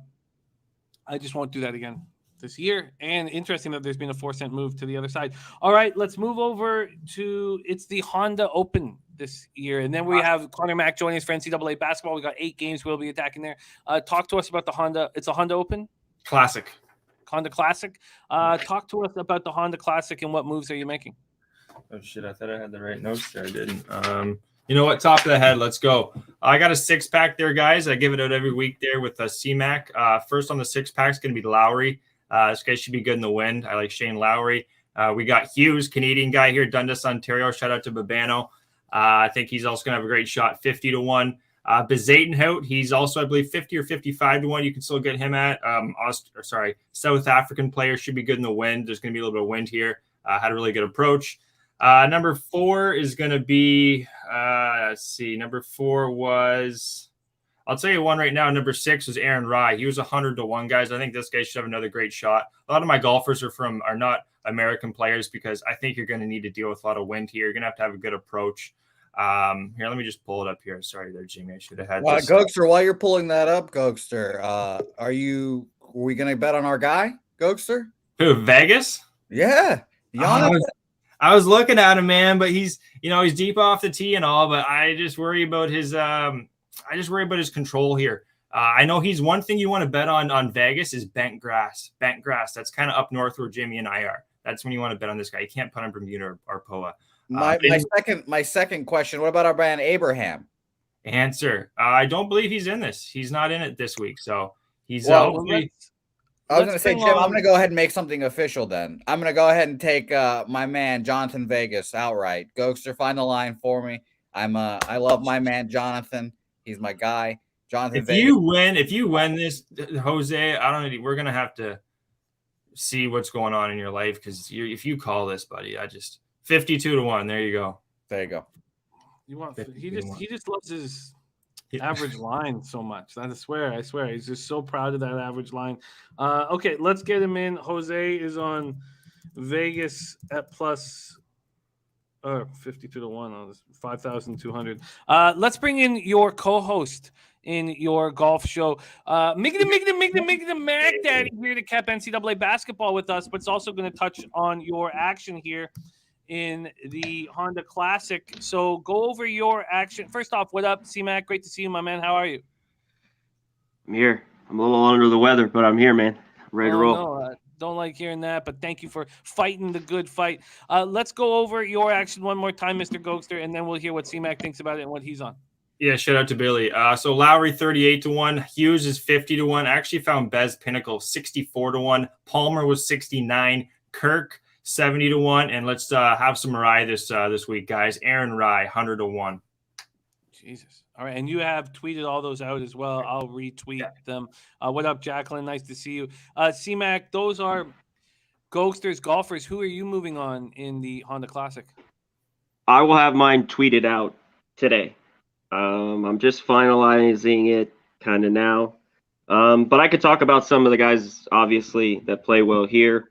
I talked about it on the show the other day. Haggy was a bomb that I like at 7-1, top 20, 18-1, top 10. Some guys that are just playing well. Gogster mentioned Glover, Lucas Glover. These are all guys that have double, triple circles, whether they've played well here in the past, like 5 years, and they've played well just on the floor to swing. And then some guys just playing well in general, but coming from the West Coast now to Florida, a little bit different. Gogster got into it to the bent grass and everything like that. So a little bit different. And some guys who played really, really well here aren't playing. They're skipping this tournament. A lot of the big, Rory, even Adam Scott, all these guys, they're not playing this week. So not a huge rack field, but there's going to be a bunch of numbers to throw out. Like I like Jones at around 65-1. Maybe Gary Woodland. We talked about him a little bit. I'm going to decide here before I'm going to put in my bets, but I will tweet out all my action, of course, with the golf. I love it. before we let Gogster roll on into the sunset, well, Jose has added a new, another Nedeljkovic graphic for us. Let's see it, Jose.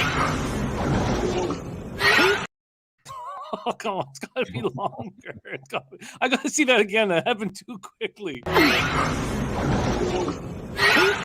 I don't know. Maybe Bart and Homer, you know. Maybe there should be a shark in the water as well. We'll work on that one. We will work on that one. Mr. Gogster, thank you for sharing your hard work with us. We have you back in action with us again tomorrow. Thank you, my man, and much love to you. Go get that cash.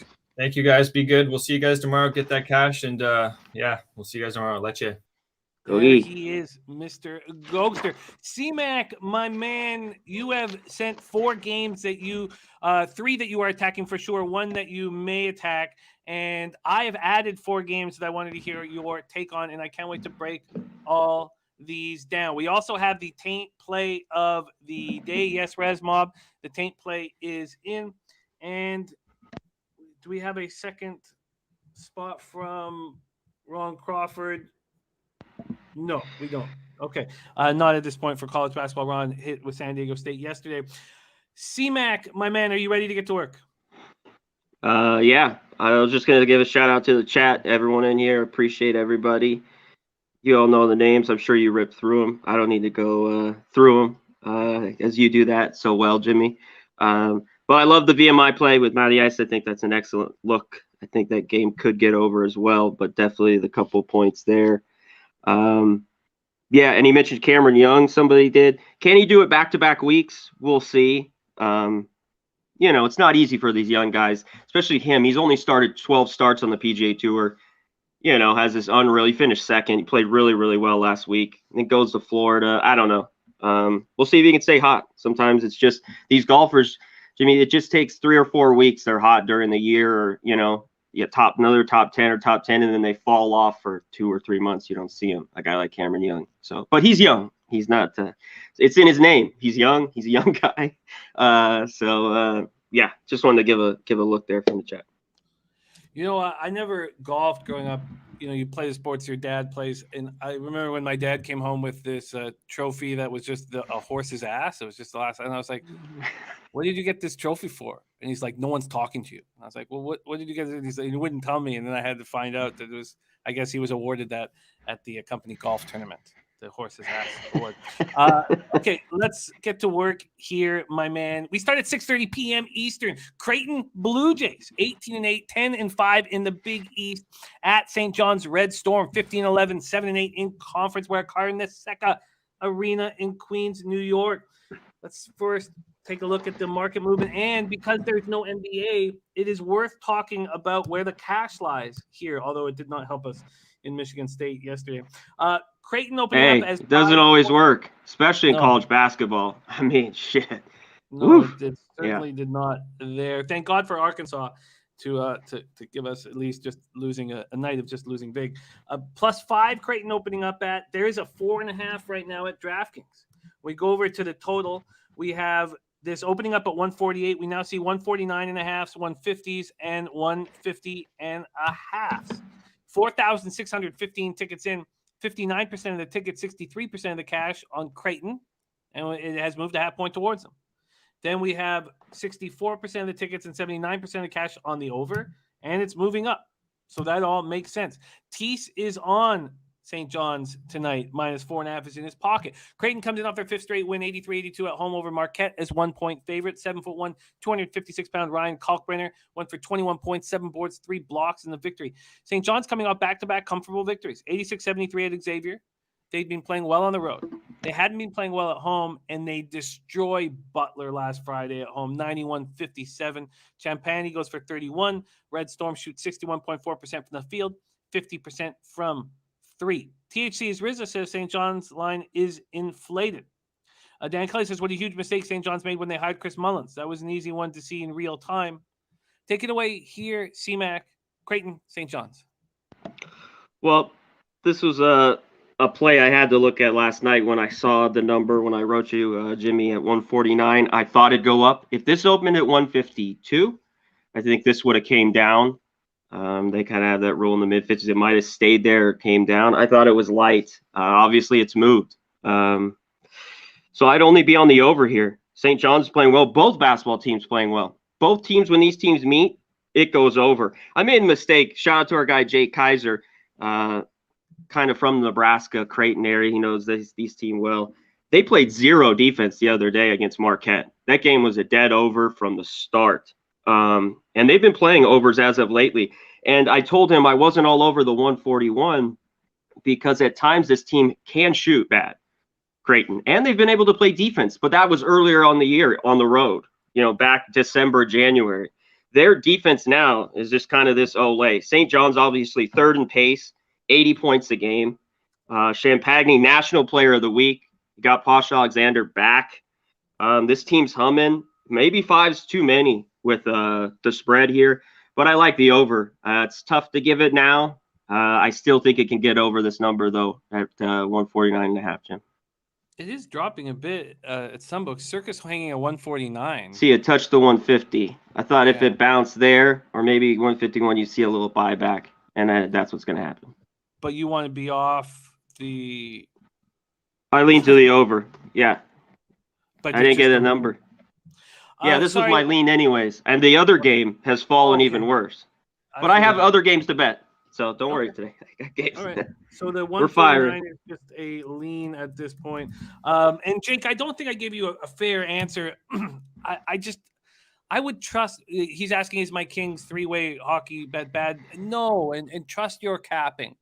You did it on the three-way money line to drop the VIG. That's the first job you have to do when you have a road favorite. I think the Kings are a bet-on hockey team, but I don't think that we're going to be rewarded betting against the Coyotes, really, maybe for the rest of the season. And Nick Ritchie will give that team a spark, even though he wasn't good enough really to make the Leafs. Well, the $5 million 2-year contract didn't help. But so, no, trust yourself and trust it and go with it. And, that's all you can do here. And, so I just wanted to add to that. Okay, so we have a lean from C-Mac. Let's move on to the next spot on the board. 7 p.m. Eastern, number 7 ranked Duke Blue Devils, 23-4, 13-3 in the ACC. At Virginia Cavaliers, 17-10, 11-6 in the ACC. John Paul Jones Arena in Charlottesville, Virginia. Imagine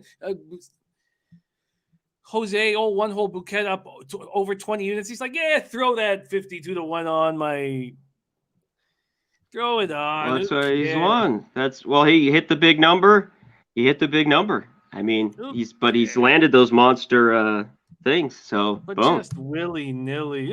Throw it on. Who cares? Makes me sick to my stomach, Jose. Okay. John Paul Jones Arena in Charlottesville, Virginia. Let's start with the odds and market moves that we are dealing with in this Duke spot. Let me just get over there quickly. Sorry, a lot of games on today. And here we go. This total opened up at 130. It's still 130 at PointsBet, but 130.5s are out there. There's also a 131 available. Then we have Duke opening up at -4. They're now 5s. There's a 5.5 there as well. I'm sure there's a ton of money on this game, so let's take a look at what it is here. We have 8,221 tickets in. We don't have the cash right now, but 84% of the tickets are on Duke, and the market's moving over there. And then from a total standpoint, look at this. 88% of tickets on the over and 10% of the cash. So someone's bet very big on this under, and it's barely moved market-wise. Very, very, very interesting. Okay, and we got my guy, Robert Cherry. Pamper Pop play today is Creighton moneyline and Montreal moneyline for Robert Cherry. Very, very interesting, Robert. I will copy and paste that. T-Mac also is on Virginia first half +3. And Michigan Mel in the house. He's on Virginia with the points. Let me just make sure I have all this information here. And Ron Crawford's spreadsheet play is in, and we will talk about it, especially because Crystal Warren is on the over as well in that game. The Mississippi State spot. Let me get that here. And we have Lamont Williams. Max bet is in as well. VCU. Sorry, let me just make sure I have all this stuff. Okay, let's break this game down with C-Mac here. Duke comes in off their 4th straight win, 88-70 at home over Florida State. Blue Devils had 6 players in double figures. They look very, very good. On 25 assists on 32 baskets. It was on the boards. Now, I know Florida State's just dealing with all these injuries, so maybe it was just an easy team to pick on. But they out-rebounded Florida State 41-23, shot 51.6% from the field, 39.3% from 3. Virginia bounced back from their 62-53 loss at Virginia Tech by winning at Miami, 74-71 on Sunday's 2-point dogs. Jaden Gardner went for 23. Take it away here at CMAC. Marquee game in the ACC tonight, Duke, Virginia. Yeah, this game should be really, really good. Obviously, a few things going around. The health of Coach K. I mean, what's going on with that? Duke looking for revenge. People have put that out there. I don't blame people that are looking at Duke here in this spot. But I don't think they've been the same team on the road. They played well on the road at times. They've got their ass kicked on the road. Virginia's been one team with Tony Bennett that's been able to beat this Duke team. And they just beat them on the road. But you go back their last 10 meetings, 66-65, Duke, 52-50. Virginia.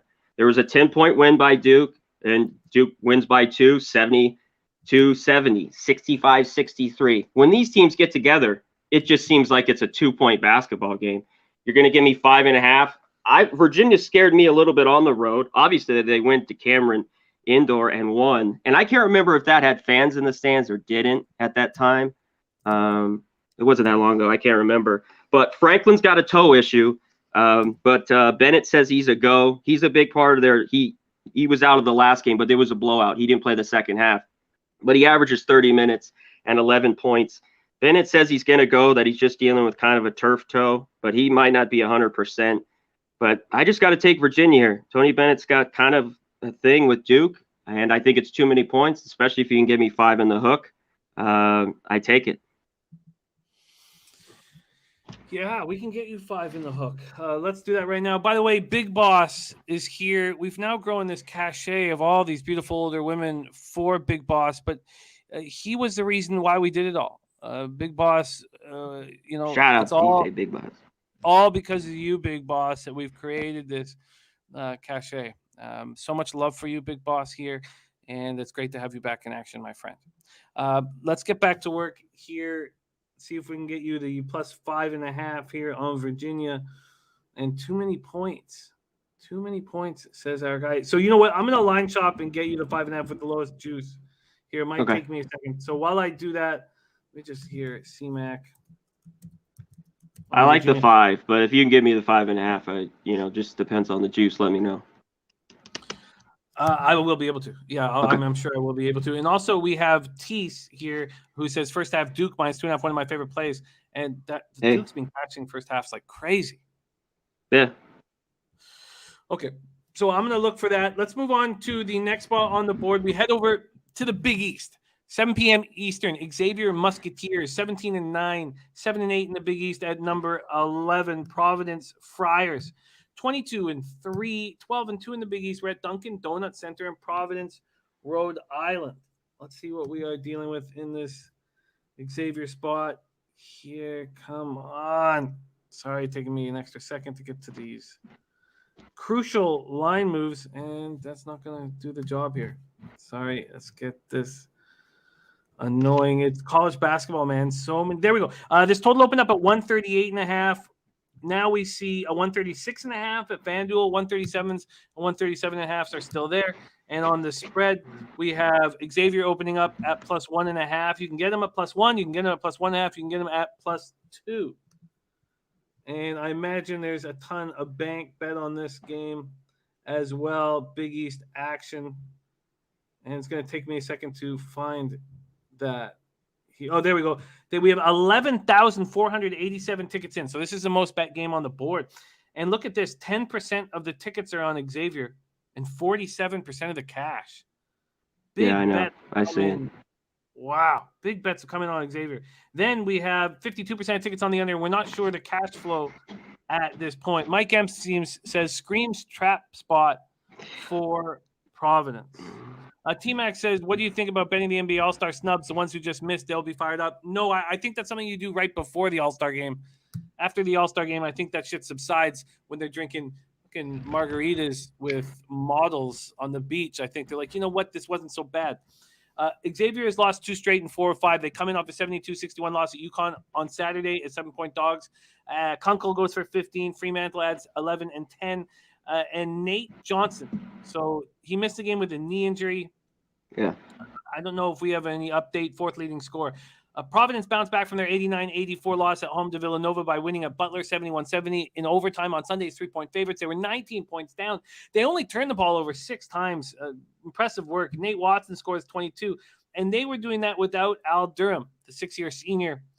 2nd leading scorer. He's questionable. Yeah, he's dealing with. But you know what? The way I've read it is he's not coming back. Because Cooley's like, he doesn't know when he's going to come back. And we're talking about a sports hernia. So the way I kind of deciphered what Cooley was saying was that he's not going to be available for tonight. Take it away here, Xavier Providence. Yeah, I know. After I saw this, we got to go on it last night. And I was checking the money on this early morning. But I don't think it's a trap spot. I'm going to stay with Providence. I think they're the better basketball team. I'm going to lay the 1.5 even in this one. I don't know. I might go money line here. Is it all 1.5 now, Jim? I'm going to see what I can get you here. I'm still working on the Duke spots. Why don't you talk just for a second longer? Okay. And let me grab it up. Let's keep rolling. This Providence team at the Dunkin' Donuts Center. This is where I want them. And after Nova's loss last night to UConn, they can kind of control their own destiny here with the Big East. They could be the top seed.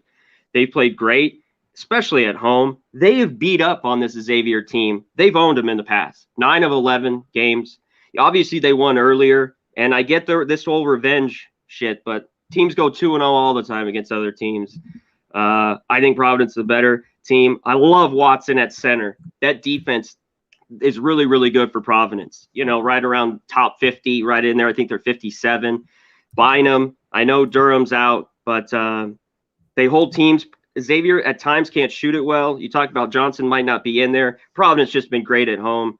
6-1 ATS his last 7. I know they dropped that one, but I got to take them here with the short number. Trap, no trap. I don't give a shit. Give me Providence. Yeah, I can get you the -1 at -109 or the money line at -113. Give me the money line -113, I guess, just in case. I think they win. You are locked in. Providence -113 here. Michael Overlina liking Xavier first half and Providence second half. And Jason Falk saying FanDuel just moved Providence to -1. What up, Polly Walnuts in the house? Jim, I'll be right back. I got to turn this heat off. Somebody's left the heat on. Hold on. No worries. Okay, so then here we go. Providence -113. So now when CMAC returns, he's going to decide between Duke +5 at -109 and Duke +5.5 at -120. Let us know if anybody. Virginia. Let us know if anyone can get Virginia at a better number than 5 at -109 or 5.5 at -120. Real Deal Prime is with Mac Daddy on Providence -113. There's Arthur Meade Jr. in the house. T-Mac saying Providence will win by 3 to 5 points. Okay, so let's move on to the A10. That's the next spot that C-Mac wants to break down. We head over to the UPMC Cooper Fieldhouse in Pittsburgh, Pennsylvania. Davidson 22-4, and the Dukies getting killed. 6-19, 1-12 in conference, and have lost 12 straight games. 12 straight games. And look at this. Our guy Dan Kelly said, I did quite a bit of screening for post All-Star game results. Found a few counterintuitive spots. I searched on quality teams in the conference division. I can't wait to hear that. And Matty I says Providence money line is on this card, and we will touch on the taint play of the day before we move on. Okay, so we're talking Davidson Wildcats, Duquesne, Duke. So let's do a couple things here. Let's first pull up what we are dealing with in this spot. Davidson, Duquesne here. We have Davidson opening up at -9. They're now -8.5. And from a total perspective, it opened up at 137. We now see 135.5. Davidson bounced back from their 72-65 loss at Rhode Island by defeating these Dukies at home, 72-61 on February 14th as 14-point favorites. So 14-point favorites. They win by 11. They follow that up by beating on St. Louis. 79-58 is just 1-point favorites. They shot 58.3% from three. Hyunjin Lee went for 29 points. But Duquesne is coming off losing badly. 81-55 at St. Bonaventure on Saturday. Not playing good basketball. But, horrible. Can they get some revenge against Davidson? Will they turn it up against Davidson? Can't wait to hear this breakdown. Take it away, C-Mac. Yeah, these are two strong leans for me. This number has come down a bit as well on the total. Everyone's thinking what I'm thinking here. Duquesne can't score the rock. I mean, this team can't break 60 or around there. They've been having so much trouble. Davidson has owned them. I lean to the laying the points here. Obviously, with Lee Hyunjin, that guy drains threes. Lawyer, Bogdanovich, all these guys for Davidson. In this one, I'd lay the points with Davidson, even the 8.5. I don't love doing that on the road. And I'd also lean under, but this has come down a little bit. The under's 8-3 in the last 11 with Duquesne. Like I said, the only problem here, they're so bad defensively, they could give up 80 and still score 60, and this slips over. This is the only thing that's kind of tricked me on this total a little bit now that I've lost points overnight. So I just got to keep it as a lean. But I think Davidson could cover here pretty easily, and I lean to this under. And we have a minus 8.5, but there's some juice on it. I wonder if I can beat it. It's minus 8.5 and minus 114. I'm going to try to beat that here. I imagine I will be able to. Let's quickly see what we are dealing with over at Circa. They do a nice job here. Shout out to Jake. This is a solid look. The team total with Davidson, I think they could get to 72.5. They get to 73 tonight. Yeah, there we go. Minus 8.5 and minus 110. So there we can cut that. Minus 8.5 and minus 110. Interesting here with that Virginia spot. I can't find you a 5.5 that's not juiced. I can get you plus 5 at minus 109 or plus 5.5 at minus 120. Give me the 5. Plus 5 at minus 109 for Virginia at home. I like that look. I may be rolling with you. Nice to have Jay Money here in the house. And Billy Friedrich found that at minus 108. So let's give you that. Shout out to Billy. 2 cents of VIG there. So Davidson minus 8.5, minus 108. So those are 3 official bets and picks here on the show for CMAC. Virginia plus 5 at minus 109. Providence at minus 113. And Davidson minus 8.5 at minus 108. So let's move on to games that I wanted info on and wanted to talk about with CMAC. And we're also going to touch on the VMI Wofford game. You know what? Why don't we touch on a few games? Yeah. Okay. Okay, cool. Well, why don't we touch on the VMI Wofford game right now and give a big shout out to our man, Matty Ice. Taint play of the day is here, and it's on VMI. VMI opening up at plus 1.5. I still see them at plus 2.5 at BetMGM. There's plus 2s and plus 1.5s. Let's give a big shout out to our guy, Matty Ice.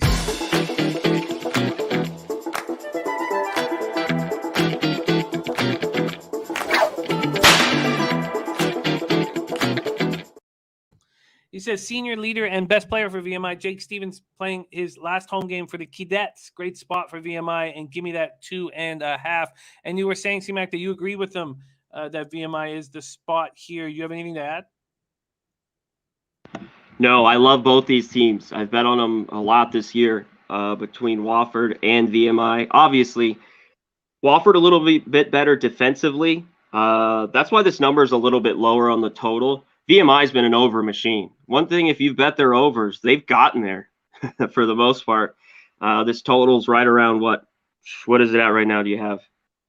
On VMI, I will look here. And yes, Jennifer Life, I can hook you up with that -1 calculator. Let me see what I have for VMI. I had it right in front of me a second ago. It looks like there's still a 2.5 at BetMGM. If anybody has BetMGM up, I would love to know. It's plus 2 at -112 at Pinnacle. And it's plus 2 at -109 at Circa. So love to know if that BetMGM at plus 2.5 is live for you. I think it is. Cadets have been great at home. 19-7 ATS. But I love that they're getting to here because they're a little bit of their problem is their defense, but they can score at will with Kerfman and Stevens. Maddie, I saying, it's kind of senior night, last home game. I like it as well. Obviously, VMI went on the road and beat Wofford. So we have the revenge again here. So that's what every time I look at that always gives me a somewhat of a pause, just a tad bit. But VMI's not laying 2.5 here. They're catching 2.5. So I'd lean with them at home. Man, they can shoot the ball and they get up and down. I slightly lean to this over as well, but I love the Taint play of the day. I love it. Love it. VMI. All right. So vouching for sweet Taint, and yes. Our guy Seamus Ignoramus asking if the Taint is heavily juiced, and I hope so. I hope that Taint is juicy. All right, let's move on to the next spot, and this is what I wanted. So these are 4 games that I wanted C-Mac to hear his looks and his ideas with badly. So let's go. 7 p.m. Eastern, TCU Horned Frogs. We head over to the Big 12. They're 17-8, 6-7 in conference, and number 20 Texas Longhorns, 19-8, 8-6 in conference. Frank Irwin Center in Austin. We have TCU opening up at +9. Now there's some 8.5s on the board, and we see this total opening up at 125, and it's gone up 126.5. And there is even a 127 over at DraftKings. TCU snapped their 3-game losing streak with a 77-67 win at home over West Virginia on Monday as 4-point favorites. They out-rebounded West Virginia badly, 42-24. All 5 starters scored in double figures. Emmanuel Miller went for 18. Texas coming off a tough loss at home to Texas Tech as 3.5-point favorites. They lose 61-55. They shoot just 28.3% from the field. Clearly, they're going to be an angry group here. C-Mac, yeah. How are you handling this spot? And is this something maybe we take Texas early, or do you have any lean here to lead us to the cash? Yeah, that's an interesting look here. Maybe Texas early. The problem I have with them, I do not trust this team at all. I mean, they just can't shoot it well. And at times they can. They've been able to win by double digits at home in certain spots. But they're home. They've been a lot more to the under than on the road. They played better and scored more going on the road all year long. These long stretches without scoring is horrible. One thing they do have is defense. That keeps them in games. So, but I don't love laying numbers like this. You might be right to an early look to the first half here with Texas, coming off that bad taste in their mouth. They've had a few days off here. So, yeah, I look at them early, but I wouldn't take them full game at 8.5. And I'm going to keep watching. If this line continues to move up, I'll wait on it and take the under. I know TCU's played to the over a little bit, but Texas is this team is a tough watch scoring the basketball. Great defensively too. They can lock down. If he keeps rolling up, I might roll on the under later today. DJ Big Boss says I lean under. Texas got to stick to basics defense. Mike M says 100% agree. Texas just seems off this year, taking TCU plus 8.5. Nathan Stern says I don't like this spot for TCU. I was on TCU last game. Billy Friedrich also liking the under. And Big Ragu thinks Xavier is the play, breaking down the Providence Xavier game. Ryan Kozlowski says this line screams Texas, in my opinion. And DeRizza is leaning towards TCU first half. And we got Robert Cherry's action in here as well. So then I guess the 28% from the field is not an anomaly. And they just are terrible shooters in that. So I shouldn't sit here thinking, they'll bounce back in the first half shooting wise. Yeah, I just think that's you're just gambling there. You're really just I think they've showed it kind of throughout the year in spurts.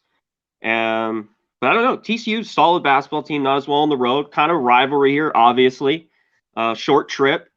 So I just don't love the spot here at all. So that's why this game, it was a pass for me. But I am looking at the total. I'd only go under. I'll keep waiting. If it keeps creeping up, I might look to take the under later today. All right, let's go back to the ACC for our next spot. 7 p.m. Eastern, Syracuse Orange. And it's been 2 years of just bullshit with COVID. But as soon as this is done, I want to watch these games next year. I want to be there. I want to watch football and basketball in Syracuse quite badly and meet up with Dan Kelly there. I truly hope that we'll be able to do that next year. 15-12, 9-7 in conference at Notre Dame, 19-8, 12-4 in the ACC, Purcell Pavilion, South Bend, Indiana. And I watched Boeheim with the 12th seed in 2016. I watched live at the United Center, beat Virginia and blow my mind and run all the way through there. And I had a parlay that would have paid. It paid out $2,000 and it was going to pay for the whole trip. All I needed was Virginia to win that game, and it all fell apart in the last 2 minutes. All right, we're in South Bend, Indiana for this. We have this total opening up at 146. It's now at 145.5, 144 and a half, so dropping a little bit. And we have Syracuse opening up at +4. Now we have 4.5s, 5s, and 5.5s on the board. Syracuse comes in off their second straight win, 74-73 in overtime at home over Georgia Tech as 8.5-point favorites. They only turned the ball over 4 times, but they shot 32.9% from the field. We have Providence needing overtime and coming back from a 19-point deficit, only turning the ball over 6 times. Syracuse only turns the ball over 4 times, and they have to squeak out an overtime victory because they shoot 32.9% from the field. Notre Dame had their 5-game winning streak snapped in a 79-74 loss at Wake on Saturday as 5.5-point dogs. They were out rebounded 43-27. They only played 7 players, which has become usual for them. And Blake Wesley, what a kid, man. The freshman stepping up, went for 24. Take it away here, CMAC, Syracuse, Notre Dame. This is a very interesting spot here. From initial look, I like Notre Dame, but I think 5 might be too many. The problem is Syracuse has not been the same team on the road as they are at the Carrier Dome. They just seem to shoot it better there. Both Boeheims shoot it really, really well. And if they're on, they're on. Especially Jimmy, he's the better of the two, and he can kind of be their whole team. As you saw last year, if he's on, they can beat teams and go far in the tournament, like they did the last few years. They sneak in. The NCAA lets Boeheim and his team get the last fucking bid, and then they go and make the Sweet 16 or Elite 8. I loved them on the road. This zone can be shot over. Notre Dame can shoot. I have liked them at home kind of all year long. I just don't love this 4. Now it's moved to 5 some spots because I love how Syracuse plays. I just don't love them on the road. And then defensively, it's kind of a brick fest. Watch everyone shoot around, or shots are dropping, everything's going. It could just be a high scoring back and forth. It happened. It was tough. I didn't play it, but it would have been an under in that Georgia Tech game, but it went to OT. So I had to stay off it. But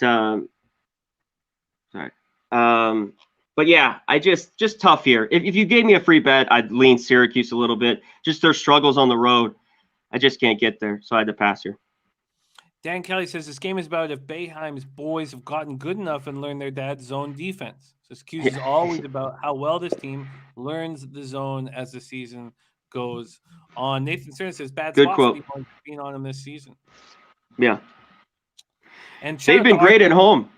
Real quick, they've been pretty good at home for me in certain spots, and even laying like 5 or 6. If this was maybe the other way around, they were laying 3 or 4 against Notre Dame at home. They took care of the job for the most part. I know they didn't the last one, but just a tough game overall. I like how this Notre Dame team has battled all year. You know, they haven't lost a ton of back-to-back games. They had that horrible shooting night with Duke, and I was on them, and they bounced right back and won like 4 straight or whatever. So they're a solid basketball team. I'd lean them. I just don't love this. We start reaching out to now 5, this number here. So it's a pass. A pass from CMAC. And big shout out to Arthur Meade Jr. Thank you so much for that dono, my man. It means a ton to us. Thank you so much for your support. You've always had our backs. It means the world to us, my man, Arthur Meade Jr. Crystal Warren says, such a tough game. I'm off. Such a game. I'm off. Tough. I had to hear your thoughts on the next game. So many moving parts surrounding the Michigan Wolverines. Let's go back to the Big Ten. Rutgers Scarlet Knights, 16-10, 10-6 in conference at the Wolverines, 14-11, 8-7 in conference. We head to Ann Arbor, Michigan for this. And Jawan Howard not going to be behind the bench for the rest of the season and the conference tournament. We have them opening up at 5.5. Now that's at 4.5. Michigan being the favorites there. And sorry, let me move over to the total here.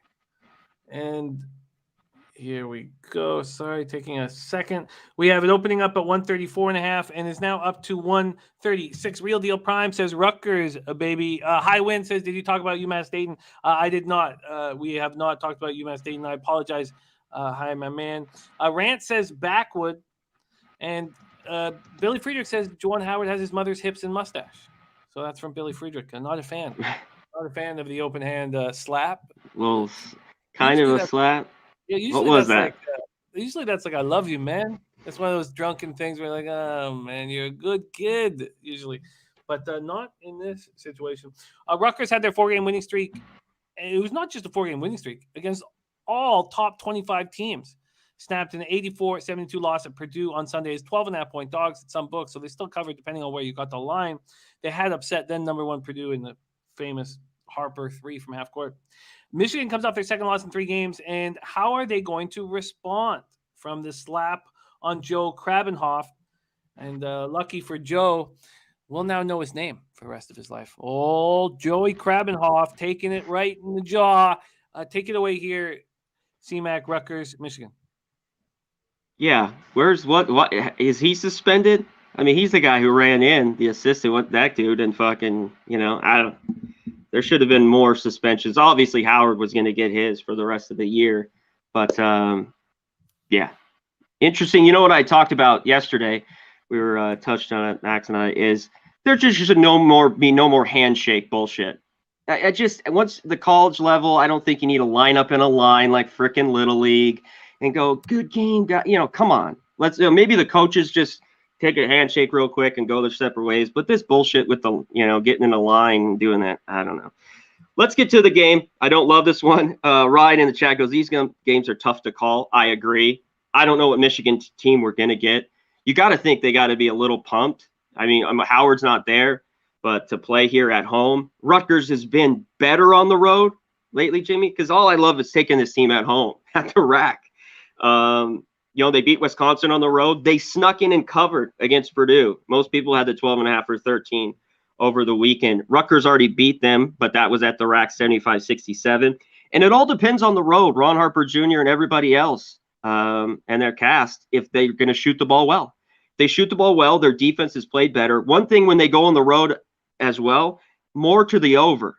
When Rutgers is at home, I always lean to the under in their games. So just something to think of. And Michigan's been up and down, whether their games have been kind of high scoring or they've had bad shooting nights, low scoring. I can't figure them out. Right now, I do not want to lay anything with Michigan. No way, no how. So this is just a pass for me here. So Dan Kelly says Phil Martelli 10 times the coach Howard will ever be. I feel like this could help Michigan in the short term. You might, maybe in the long term. So take Michigan first half, maybe. If you're gonna think I just have a tough time trusting this basketball team. Period. That the talent that they have isn't working out. It just comes and goes. It looks like they play great defense and score, and other times they don't. There's teams like this, like North Carolina this year. I just don't know what I'm gonna get game in and game out, even at home. So I just don't love it. But if you think they're gonna bounce back like you're talking about, maybe look at Michigan first half here. Jump out on Rutgers. In fact, I think this boys Michigan, I think that I'm starting to lean towards the first half and full game Michigan spot here. And also I don't think we should stop the handshake lines. I don't agree with that. I do. I get it. I understand why people don't want it, but the sports has a base. The base, we're supposed to teach people that it's not whether you win or lose, it's how you play the game and sportsmanship and all that. And I don't think we should ever stop teaching people that, regardless of these issues that come up. I don't think we should. And it's the base of everything that sports is about. So I get your side, Jimmy, but I just think these now are young men and now they're getting paid. They weren't before, so it's not high school. Continue to do it. I just think now maybe in college, and if you're buddies, you go over and say what up anyways. They're just, you go over and you don't have to get into the line thing. That's all I mean. You can still shake hands and and do all that. But I don't mind it either. I just think at this level now, after high school, I just don't know if it's like necessary. That's all. But it's always good teaching, like you're saying. I disagree on it. I hear you. I hear you. And we, it's another conversation here that doesn't come into us making money here. I think I'm gonna. Well, I don't know if this is us making money. I just feel like Michigan is going to. Martelli. I mean, this guy knows basketball so well. I mean, this guy's been in the game for so long, and I think it will allow players who maybe weren't being given the opportunity to maybe be given the opportunity. And when you have Dickinson at the 5, you should be able to create game plans that can win basketball games. So you got it. Yeah. And Dan Kelly agrees. He says, said that they should have stopped the handshake in college 70 years ago. So I get it. Look, I get it. Okay, so no move for you. Do you think there might be a move come later on, or is this just a backwood? I'm going to look into it. It's not a total backwood for me. Just tough because it's very enticing here with Michigan, because even with Rutgers, I need more points. It's not like I'm jumping on the other side and be like, just take Rutgers, only getting 4. Just 2 teams, and one in disarray that maybe is going to play up, with their coach out, and the other team just struggles on the road, but have played better basketball. It's because of their defense. But their struggles on the road just continues in my head. But if I were to bet, I'd lean your way a little bit. And if I were to play it, I'd go first half, like you were looking at. They got to come out gangbusters, I think, set the tone with Howard out and everything, Martinelli in. So that would be my lean. All right, let's move on to the final game here. But we are going to discuss the Ron Crawford spreadsheet play of the day, and Jose Bouquet, who has now breached 20 units on the show, has a soccer play for everybody. So let's go to this final game here. Wyoming Cowboys. I love this game. Mountain West action here. Wyoming Cowboys 22-4, 11-2 in conference at Colorado State Rams 21-4, 11-4 in conference. This is going to be one fun conference tournament in the Mountain West. We're in Fort Collins for this. This total opens up at 143. We now see 144s and 144 and a halves. And when we go to the spread, we see that Colorado State opened up -6. They're now -6.5. So they've taken another half point. T-Mac is on Wyoming here. Wyoming bounced back from their 75-66 loss at New Mexico by defeating Air Force 75-67 at home on Saturday. Colorado State had their 5-game winning streak snapped in a real ugly 72-51 loss at UNLV on Saturday. They were out-rebounded 45-24 and hit just 34.6% from the field. Is this rebounding issue that reared its ugly face in the UNLV game a real problem for Colorado State? Will it be a problem here against Wyoming? Will it be a problem in the conference tournament? How do you decipher, and I know you know UNLV so well, how do you decipher that getting destroyed like that on the boards, and how does that make you feel about this Colorado State Rams team moving forward? Take it away here, Wyoming, Colorado State. It's definitely a problem. This team did the same thing last year. They were unbelievable, and they folded late. They didn't make it to the big dance. They just got bounced out of the conference tournament. I thought they were a little stronger with this team, with Stevens and company. They still score 70 points a game. They shoot it well from 3, almost 37%. One thing I got to say, though, Wyoming has been unreal on the road, especially this year. But going back, they're 28-10 ATS, their last 38 road games. And they have the best player on the court. Hunter Maldonado is the best player in this game. And he can hands down take over the game and keep Wyoming not only in this, but close. It's not a crazy long trip here for Wyoming, to Fort Collins. Colorado State's been really good at home, but not lately. Obviously, they got whipped by UNLV and then came back here and got their ass kicked by them again when everyone was on Colorado State. Right now, I lean to the points strong with Wyoming. I know it's moved already a little bit to Colorado State. You got to think they play better at home. This is the classic 6.5, 7 line. Wyoming's done it all year for me with points like this on the road. They've been road warriors. I think they'll get tough and rebound, like you talked about, a little bit of advantage for them. And like I said, they have the best player on the court in Hunter Maldonado. You know, he's like a 6'4", 6'5" guard. This guy is the real deal. So I'd lean with them and the points here if I had to take it. I completely get that, but is there? I fear betting against a good basketball team after they get their asses kicked. Of course, yeah. Well, that's why I'm not betting it. You know, this ain't a play of mine. It's you know, I try to stay off these spots unless I really, really like it. And I can argue for both sides here. Crystal Warren says Colorado State doesn't cover the spread after a loss. Interesting. And by the way, you know, somewhat of a surprise to me here in this game, we have 2,685 tickets in. Maybe you guys expect this because it goes along with what CMAC's breakdown was. 44% of the tickets are on Wyoming, but 81% of the cash is on them. But it's moved a half point away from them. I know. And then we have 58% of the tickets on the under, 90% of cash on the under. Hey, real quick. Yeah. Yeah. Just Crystal's right. They haven't been good ATS back. You know, maybe they might go home here and win, but just, you know, 0-4-1 the last 5, following a loss and coming back home. So, not an easy one here. Well, those are the 4 additional games I wanted to talk about. And after discussing it, the only move that I know I want to move on those additional games is Michigan.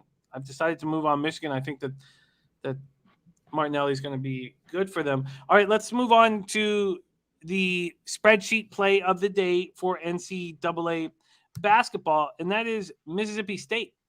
So we have Ron Crawford on Mississippi State, and we have Crystal Warren is on the over in Mississippi State. First off, Mississippi State opening up as 2.5-point favorites. That goes to 2.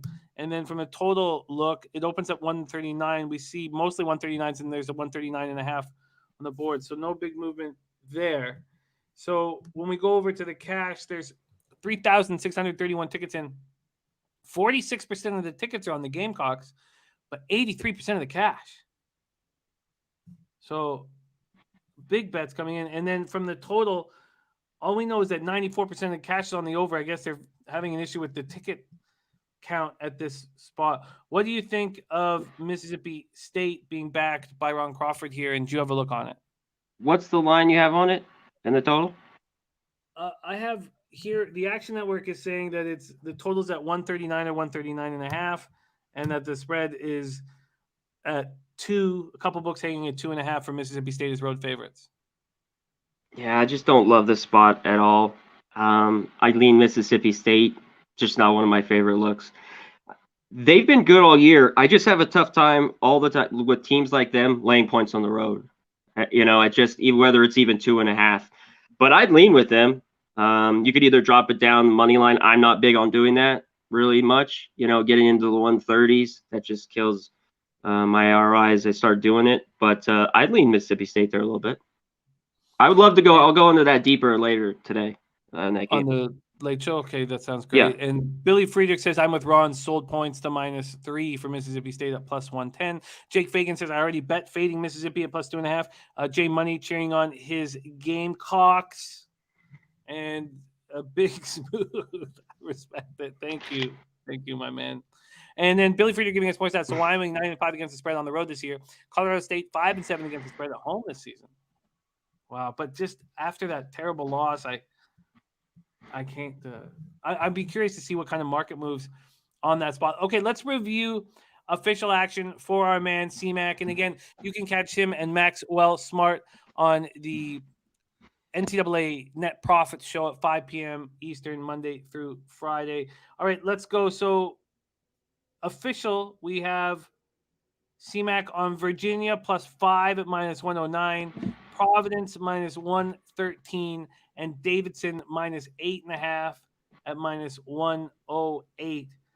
For me, the only thing that kind of I think the Virginia spot really makes sense. Really makes sense when Duke just had it completely their way at home against Florida State. And then we have Virginia coming off that 74-71 win on Saturday, at home. So they're kind of want them to be that angry group that beat Miami coming off the loss. But I think that Virginia does correlate with my thinking in that spot. The Davidson Duquesne spot, I completely get. I just, so the Dukes are 14-point dogs on the road, only 8.5-point dogs at home.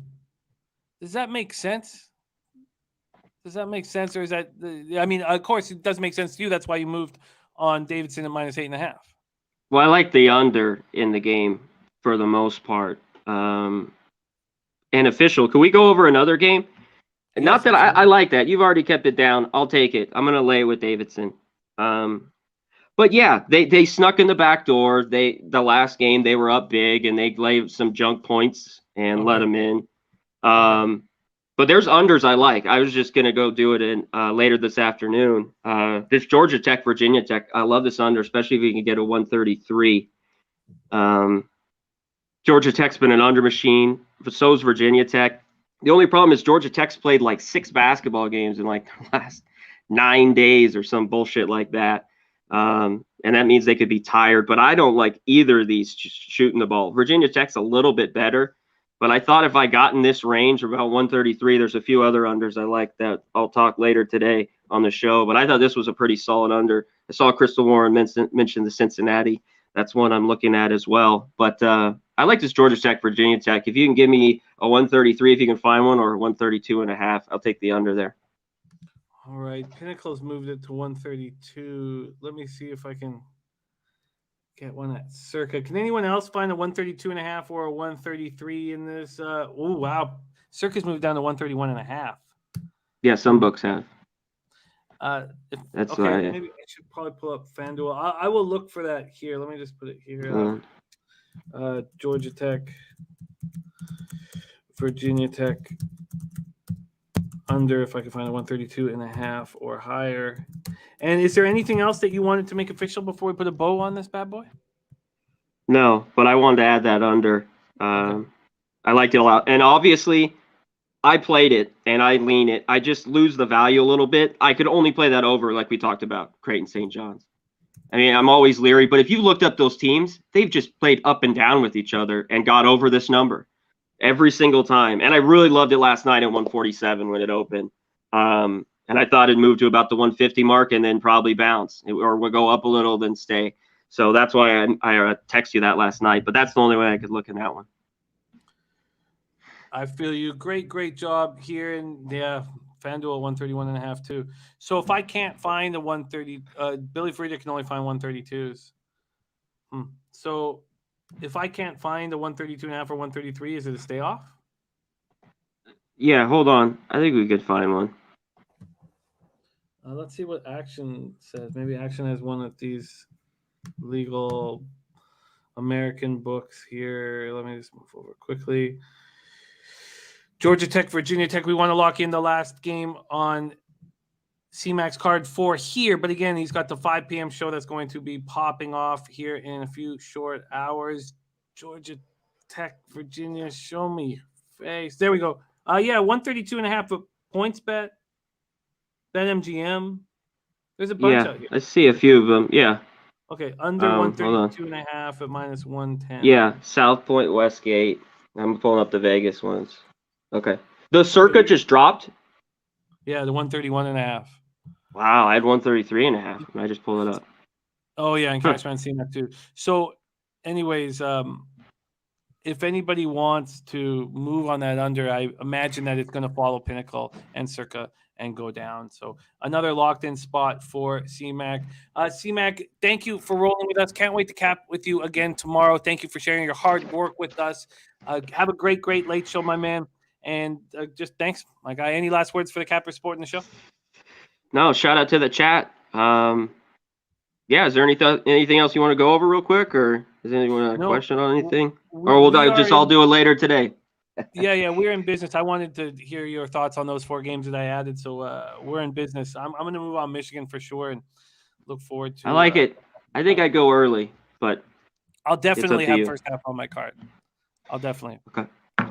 I love it. There he is, Conor Mac in the house. He'll be with us again tomorrow. Every Wednesday and Thursday, you can see Conor Mac on Betting with the Bag. So that is our action. But before we review everything, we have one more soccer look from Jose Bouquet, who's been running real nice here. He's been running real nice here on the show. Please welcome back the man, the myth, Jose Bouquet. What's happening? Hello, how are you? I'm fine. How are you? I'm all right, I thought we had a good show today, good vibes. Atletico Madrid versus Manchester United. You've already moved on Vegas to win the Honda Classic at 52-1, just willy-nilly, not giving a fuck. You don't even know his first name. You don't even know where he's from. I'm guessing he's from Spokane, Washington, and his first name is Johnny. He's from Venezuela. His name is Johnny. Johnny Vegas, my guy. So, what did I tell you? What did I tell you about Juliana, Jimmy? Always bet on Venezuela. So you're right. But you really think 52-1 was the right thing there, and not like a top 20 finish or top 10? Jim, have faith. We shoot big, but I'll tell you where we're not going to shoot big here. Not in this game. We're not shooting big here. No shots here. Jim, I don't know if you know this, and I have another request after I'm done for this breakdown. So I'll let you. I can do it for you here. Thank you, I appreciate it. But the whole thing is, Jim, they changed the rules in soccer, the away goals rules. So now away goals in the Champions League, they don't count for two. Basically, they're not as valuable. They're the same, and it's led to really tight matches for the first legs of these Champions League games. So I think this is going to be a very boring game with Madrid Athletic playing a very defensive style with Diego Simeone as their coach, highest paid coach in the world right now, but he's getting under a lot of scrutiny. They've had a really tough year. And Manchester United is just a shit show in general. Their offense sucks. My main concern would be Manchester United's defense. Harry Maguire is horrid.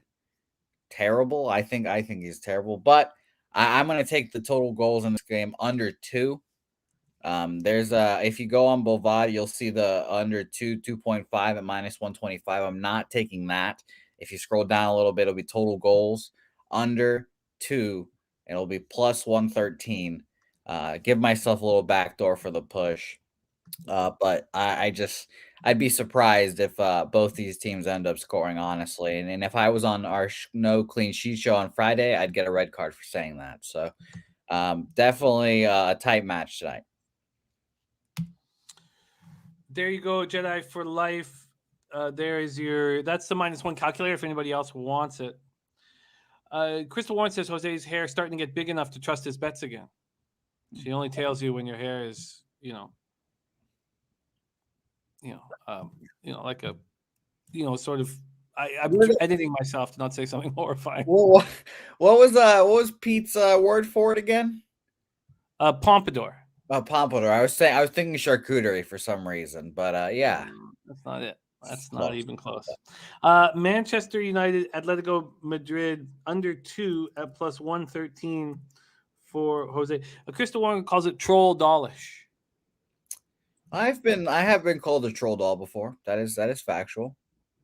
It's a good description for him. Atletico and Man U under 2 plus 113. You have Johnny Vegas at 52-1 to win the Honda Classic. And you also moved on the Coyotes and the under 5.5. And, you're acting pretty willy-nilly with your action, man. To be honest with you. I'm betting all of it. So that's the whole thing. If Jimmy, you know me, Jim. If I'm going to give out these plays, I have to at least bet it to not be a little bitch, as they say. So Johnny Vegas will be on my card this week. I actually put it in after I talked to Gogster about it, looked up his tee time, made sure everything. He's kind of chunky. I saw his picture for the first time, so that makes me feel even better. But Jim, my second request, Jim, is I'm dying, Jim. I'm dying. I need someone to talk baseball with, Jim, and I need to tell you about this one thing that I've had my eye on, this one bet, this one interesting thing that I need to talk to someone about, and you're the man to do it. Did you hear the Josh Hamilton story of yesterday? I did not hear the Josh Hamilton story of yesterday. I've read his book back in the day, so I have heard of his past before. Real sweet story of Josh Hamilton sort of beating up his 14-year-old daughter. Yeah. No, it wasn't horrible. Just a few tosses but yeah, there's and the picture of him being arraigned is just like heartbreaking. Like Is it? you can see the crack smoke in his eyes, which is impressive. I've never, it's meth you can see on the skin, crack smoke you can see in the eyes, and Hamilton in a bad way. What do you see in my eyes? Still hope. I see hope, which is shocking, but that goes away. Slowly. But remember Josh Hamilton's home runs. Just don't forget that. But I want to talk about the actual baseball, Jim. I don't know if you're into that. I know last year you talked a lot about the Blue Jays to win the division, and I remember you saying you wanted them to miss the playoffs. You get a better line in them. I just checked today; they're around plus 210. They're actually the favorites right now to win the AL East, which I think is something. It's something, but the odds are ridiculous for the Jays. Yeah. I thought that I don't know exactly what I was hoping for, but everybody's drinking the blue juice, and the team got worse. And the team got worse objectively. So, well, you can say that, and that's fair because of the players we lost. But our nucleus, I mean, I guess it's hard to say Vladdy will be better after a spectacular season, but our best players are at the age where they should still be improving. Well, you just need pitching. That's the whole thing. Yeah. Nate Pearson was supposed to be good last year, injured, and hopefully comes back to be good. Manoah, full season, so we'll see. But we're not here to talk about the Blue Jays yet. Okay. We're not here to talk about them up. You brought them up. So, and Nate Pearson will be very good this year. We all expect Nate Pearson to be a big part of the rotation. I just hope he keeps it together and throws strikes. It's more just health is the issue, but they've invested so much money on just like having doctors around him to make sure that he's ready to go and ready to pitch for a full season. So I expect him to be very good this year. Okay, good. I'll remember that for fantasy. I don't know if you should remember it for fantasy though, because I was thinking that when I was saying it, I was like, it's still a risky fantasy spot because he's never proven he can pitch for a full season without getting hurt. So I'll roll those dice. Those dice. I like the Jays. I like him. I like the Jays pitching in that aspect. But Jim, I think it's crazy to me. Tease, I'm glad that his comment just popped up. The Philadelphia Phillies right now are plus 500 on Bovada to win the National League East. And I think that is insanity. First of all, rumors are that Freddie Freeman is going to leave the Braves. If Freddie Freeman leaves the Braves, Atlanta's out. Mark them off. I know what it is to lose a franchise cornerstone, someone that important to your team, and you lose him in free agency. The team doesn't want to keep him, whatever you want to call it. I know what that's like with Mookie Betts. They're done. Mark them off if they lose them. So then it's just down to the Mets and the Phillies. And at plus 500, I'll take that, no problem. Right now, the Mets are plus 140. Braves are plus 150. Phillies plus 500. I can give you 550 at Bet365. That's crazy. That's crazy to me. And the Phillies are going to add. The Phillies are going to get another. They're going to add a shortstop or someone in that infield. Trevor Story to the Phillies would not surprise me. They're going to add. They've got Dave Dombrowski, Big Dick Dave, as a former Red Sox general manager. I know what he's like. He likes spending money. He gets those big contracts. I really think the Phillies add, especially when this shit starts, and I think this fucking baseball is going to come back in the next 5-7 days-ish. But I just think it's crazy to me that the Phillies are that high odds, Nola, Wheeler, I'll take it. All right, plus 550. A quick look here at the divisional futures. You have AL Central, of course, all over White Sox minus 225. The Jays are plus 180 here at Bet365. Yankees plus 200, Rays plus 260. not a chance I would take the Jays at plus 180 or make any real future bet. Like in my futures, it's all credit with my local. Like I can willy-nilly freewheel and make these, but at plus 180, I mean, you can't do that.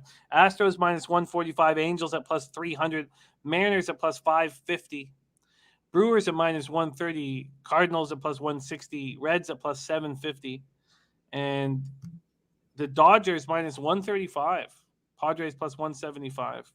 Dodgers is pretty surprising that being that high. They again another team that's just they're objectively getting worse. Kershaw is not going to be on that squad.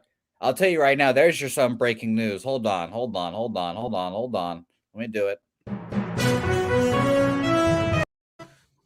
Clayton Kershaw is not going to re-sign with the Dodgers. He's going to be a Texas Ranger. I can almost guarantee that. Well, I mean, breaking news can't be you guessing something. No.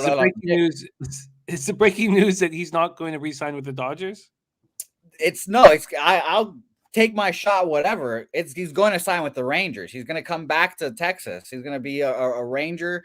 The Rangers need to solidify their pitching staff to give them some oomph. They signed obviously 2 great bats, but they need the pitcher to really solidify all of that. I think they'll probably overpay him a la Madison Bumgarner. But I think he comes back home. So I think the Dodgers are objectively getting worse. Lost their shortstop, lose arguably the greatest pitcher in their franchise's history. Oh, come on. Arguably. I know you got some oral in your life. It's oral. It was Sandy Koufax. I like oral, Do you think Oral had a better career than Sandy Koufax? Probably not, no, but I just like saying his name. So and I've seen highlights of him dominating in the World Series. So you don't see the Koufax highlights popping around every so often. Real deal, Brian wants me to pull you. Of course he does. But Dan Kelly says before talking baseball, we should wait to see if there's a season played. I'm certainly not going to make any wagers until there is. We know that spring training is going to be pushed back. So at the best, we'll have a 154 game season. And even that will be dropping here shortly. No. Again, another guarantee. They're going to figure it out by Monday. Their deadline was the 28th. Come on. Their deadline was the 28th. They're meeting every single day. They have not talked about the collective bargaining tax, which is the most important thing, which is the thing that is going to be deciding everything. They set a deadline. That's what these people do. They will figure it out by Monday. That there'll be a collective bargaining agreement by Monday at midnight? Yeah. I will bet you a stake on that. Okay. Done. All right. Done. No problem. No problem. Now I might just go to Florida and pick it out there. Those fuckers. It's gonna be fine, Jim. Everything's gonna be fine. It's gonna be great. We're gonna have a baseball season. I'm excited. As you see, my energy goes up when I start talking about baseball because I haven't talked baseball with anyone in a minute. So, well, you're up 20 units, but that was the worst bet I've ever seen you make right there. I disagree. I think you said the cat one was the worst bet ever, but Everybody in the audience, now listen to me carefully, is being given a special package, and I don't want you to open it. Do not open it. Cameras are on you, so do not open until I tell you. All right, open your boxes. Open your boxes. 1, 2, 3. You get a steak. You get a steak. You get a steak. You get a steak. You get a steak. Everybody gets a steak. I just won my second steak. I'm pretty excited. I can't wait to put you on the Wham version. It's going to be great. I can't wait. Max Scherzer, he's going to get it done, Jim. You saw him in those meetings. He talks with his hands. He gets it done. He's got fucking crazy eyes, Jim. He's going to look Rob Manfred in the face and say, stop it. Okay, we'll see. Look, that would be great news. I would so happily lose the stake. I'm already up, but I think this is your worst bet here.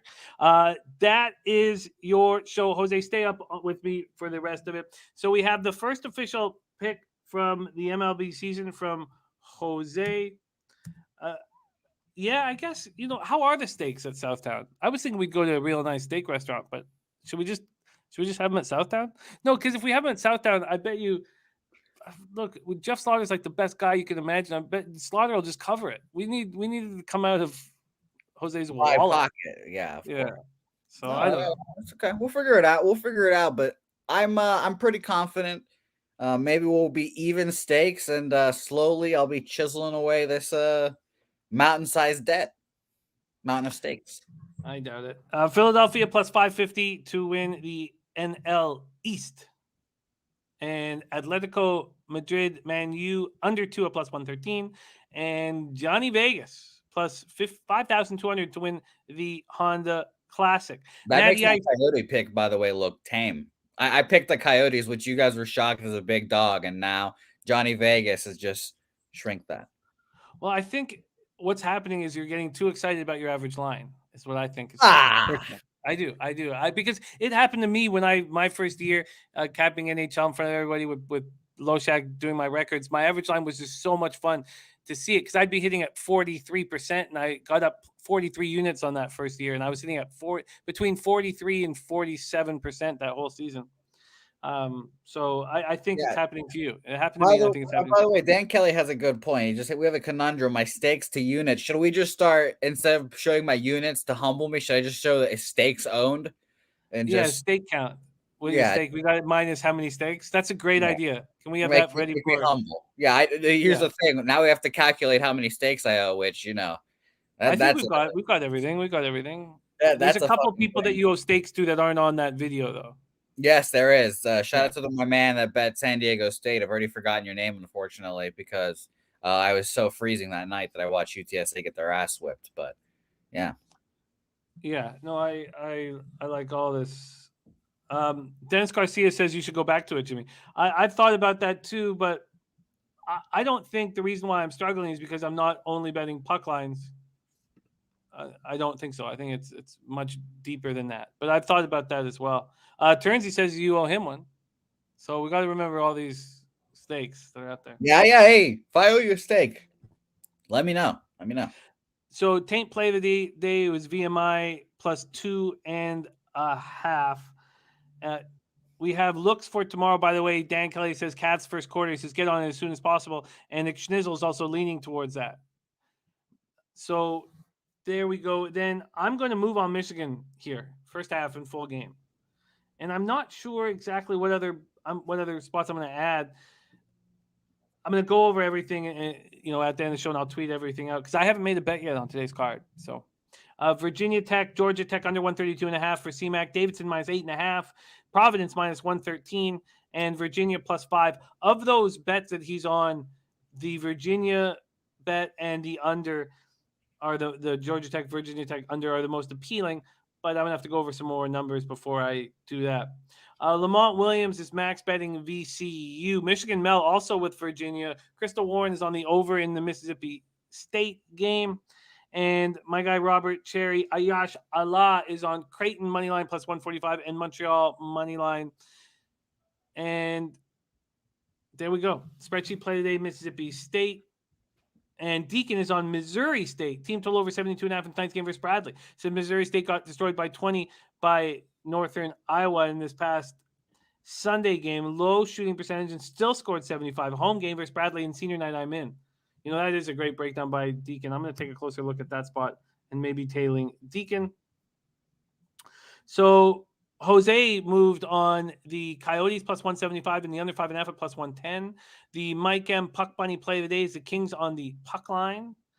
And the spreadsheet play of the day is on the Buffalo Sabres. Ron Crawford's also on Buffalo Montreal over 6. And then the two spots, Oilers first period and the over 5.5 and the Stars are what I'm expecting to be betting here. I'm going to take a little bit more time on it, but that's my expectation at this point and we had a winning day yesterday. We hit the Islanders plus 114, cashed the over 6.5 at minus 115 on the Leafs game. And that did move to 7, but we got in it much earlier. We got in on the night before, but then I lost that Philly St. Louis over. And then Mr. Gogster is on Buffalo first period money line minus 105, Edmonton first period money line plus 153, Colorado puck line minus 115, Dallas regulation at plus 100. And then he added, as I mentioned, he added the over 6 in Sabres Habs. Jose Bouquet, that is it all. Mike M is also hammering Drake minus 7. Says, let's get it tonight. Yes, let's do that. Jason Folk says, Photoshop Jose's face on Floyd's body and all those belts could be stakes. I starred that comment, and I will put that in my back pocket. Yes, that is a great idea, Jason, my man. And cash me out pick of the day: Syracuse Notre Dame over 145. And Jason, I was gonna say, Jim, this show had Friday energy. This show had Friday energy on a Wednesday. I like it. It was fun. And Jason Folk said that 7 moved to 6.5, exactly 2 minutes in with no score.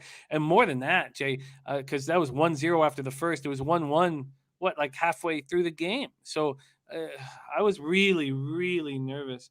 Community New Knowledge says, did you mention San Antonio yet? Let's close with that. Could you put up the schedule, which is we're adding to the schedule? Can you pop it up here? Yes, officially, officially we will add to the schedule after Thursday. I think we'll add to our Thursday comedy show, perhaps. Yes, Triple X comedy show. I'll be very excited for that. I'm sure, as you say, there'll be walkouts. I can't wait. Yes, I guarantee there'll be walkouts because the Triple X comedy show is open to everybody. It's not just the Pub Sports, the Southtown 101 folk. And I promise you, I guarantee you walkouts. And I use plural. Yeah, I mean, I can't wait. I'm going to bring Helga, of course. And she will not be comfortable. She will not like it. And she will sit through the whole thing, maybe. So we'll see. And you have to use maybe with that. Our Triple X comedian that's headlining is as Triple X as you could ever imagine. This is not just like, this guy, he draws the line in the sand and he jumps over it. And it's horrifying. So, by the way, Slaughter is trying to set the standards of steaks now, because dastardly me, I'll take one steak, one filet mignon, and just start chopping it up and start giving you guys 10 steaks for one. Yeah, no, that's important. That's very, very important. Yes, community new knowledge. And now, so you know what, community new knowledge? Are you on Twitter? Oh yes, I was going to say that too. Because we're going to open up in second group now. Jose, Jeff, Slaughter, and myself will be on it from the first group, but we'll also be in the second group, and we'll start building that second group as well. And Jared TG says NBA is back tomorrow. I never thought I'd make it. Very boring week for me. We're going to be in business. But that's right. Jeff's right. We do have to discuss the perfect how we're going to handle the stakes, because I know that if you bought us at Southtown, Jeff would just, because he cares about you, he would just cover it. Well, there has to be accountability for your terrible gambling. Well, terrible gambling in quotes. Shut up to 20 units, but I think we'll find a time in the schedule, perhaps, that we can figure it out. I think we'll be fine. Oh, I can't get my mouth around that thing. Oh, I'm not sure. Sure. Maybe we'll see that guy, but I forgot he doesn't fly. Maybe we'll take like 6 buses. And he's gonna have to start a GoFundMe because he can't even cover the bus cost. Yeah, you're right. Maybe I'll throw him $250. Who knows? There you have it. Thank you all for rolling with us today, Wednesday, February 23rd. It is time for me to lock in our action and get that cash. Coming off a winning day yesterday, we need more winning days. Community New Knowledge is going to be really fun to hang with you in San Antonio. I'm very, very exciting. Says he's still looking for the box of steaks guy coming around with the ice chest in the back of the truck. Yeah, I'm gonna jump him when Jeff gets his shipment. Jump him, take the steaks, and use them for my own gains. Makes sense to me. Makes sense to That's me. That is Pubba Palooza, which is happening here in a second. Let's close with this booze bag. On behalf of all of us here at Betting with the Bag of Pub Sports Radio, on behalf of Jose Bouquet, One Hole, and Jeff Slaughter, get that cash. Thank you, Cashman, Real Deal Prime, Jared TG, Vincent Siggers, Crystal Warren, Community of New Knowledge, Turnsey, Christopher Comentini, Dennis Garcia, Mike M, Big Smooth. What a great, great group. Thank you all for rolling with us. What if someone's grandma? Oh man, I'm sure she has many grandchildren. Many grandchildren. On behalf of all of us, get that cash. Leche. Hey, los bookmakers.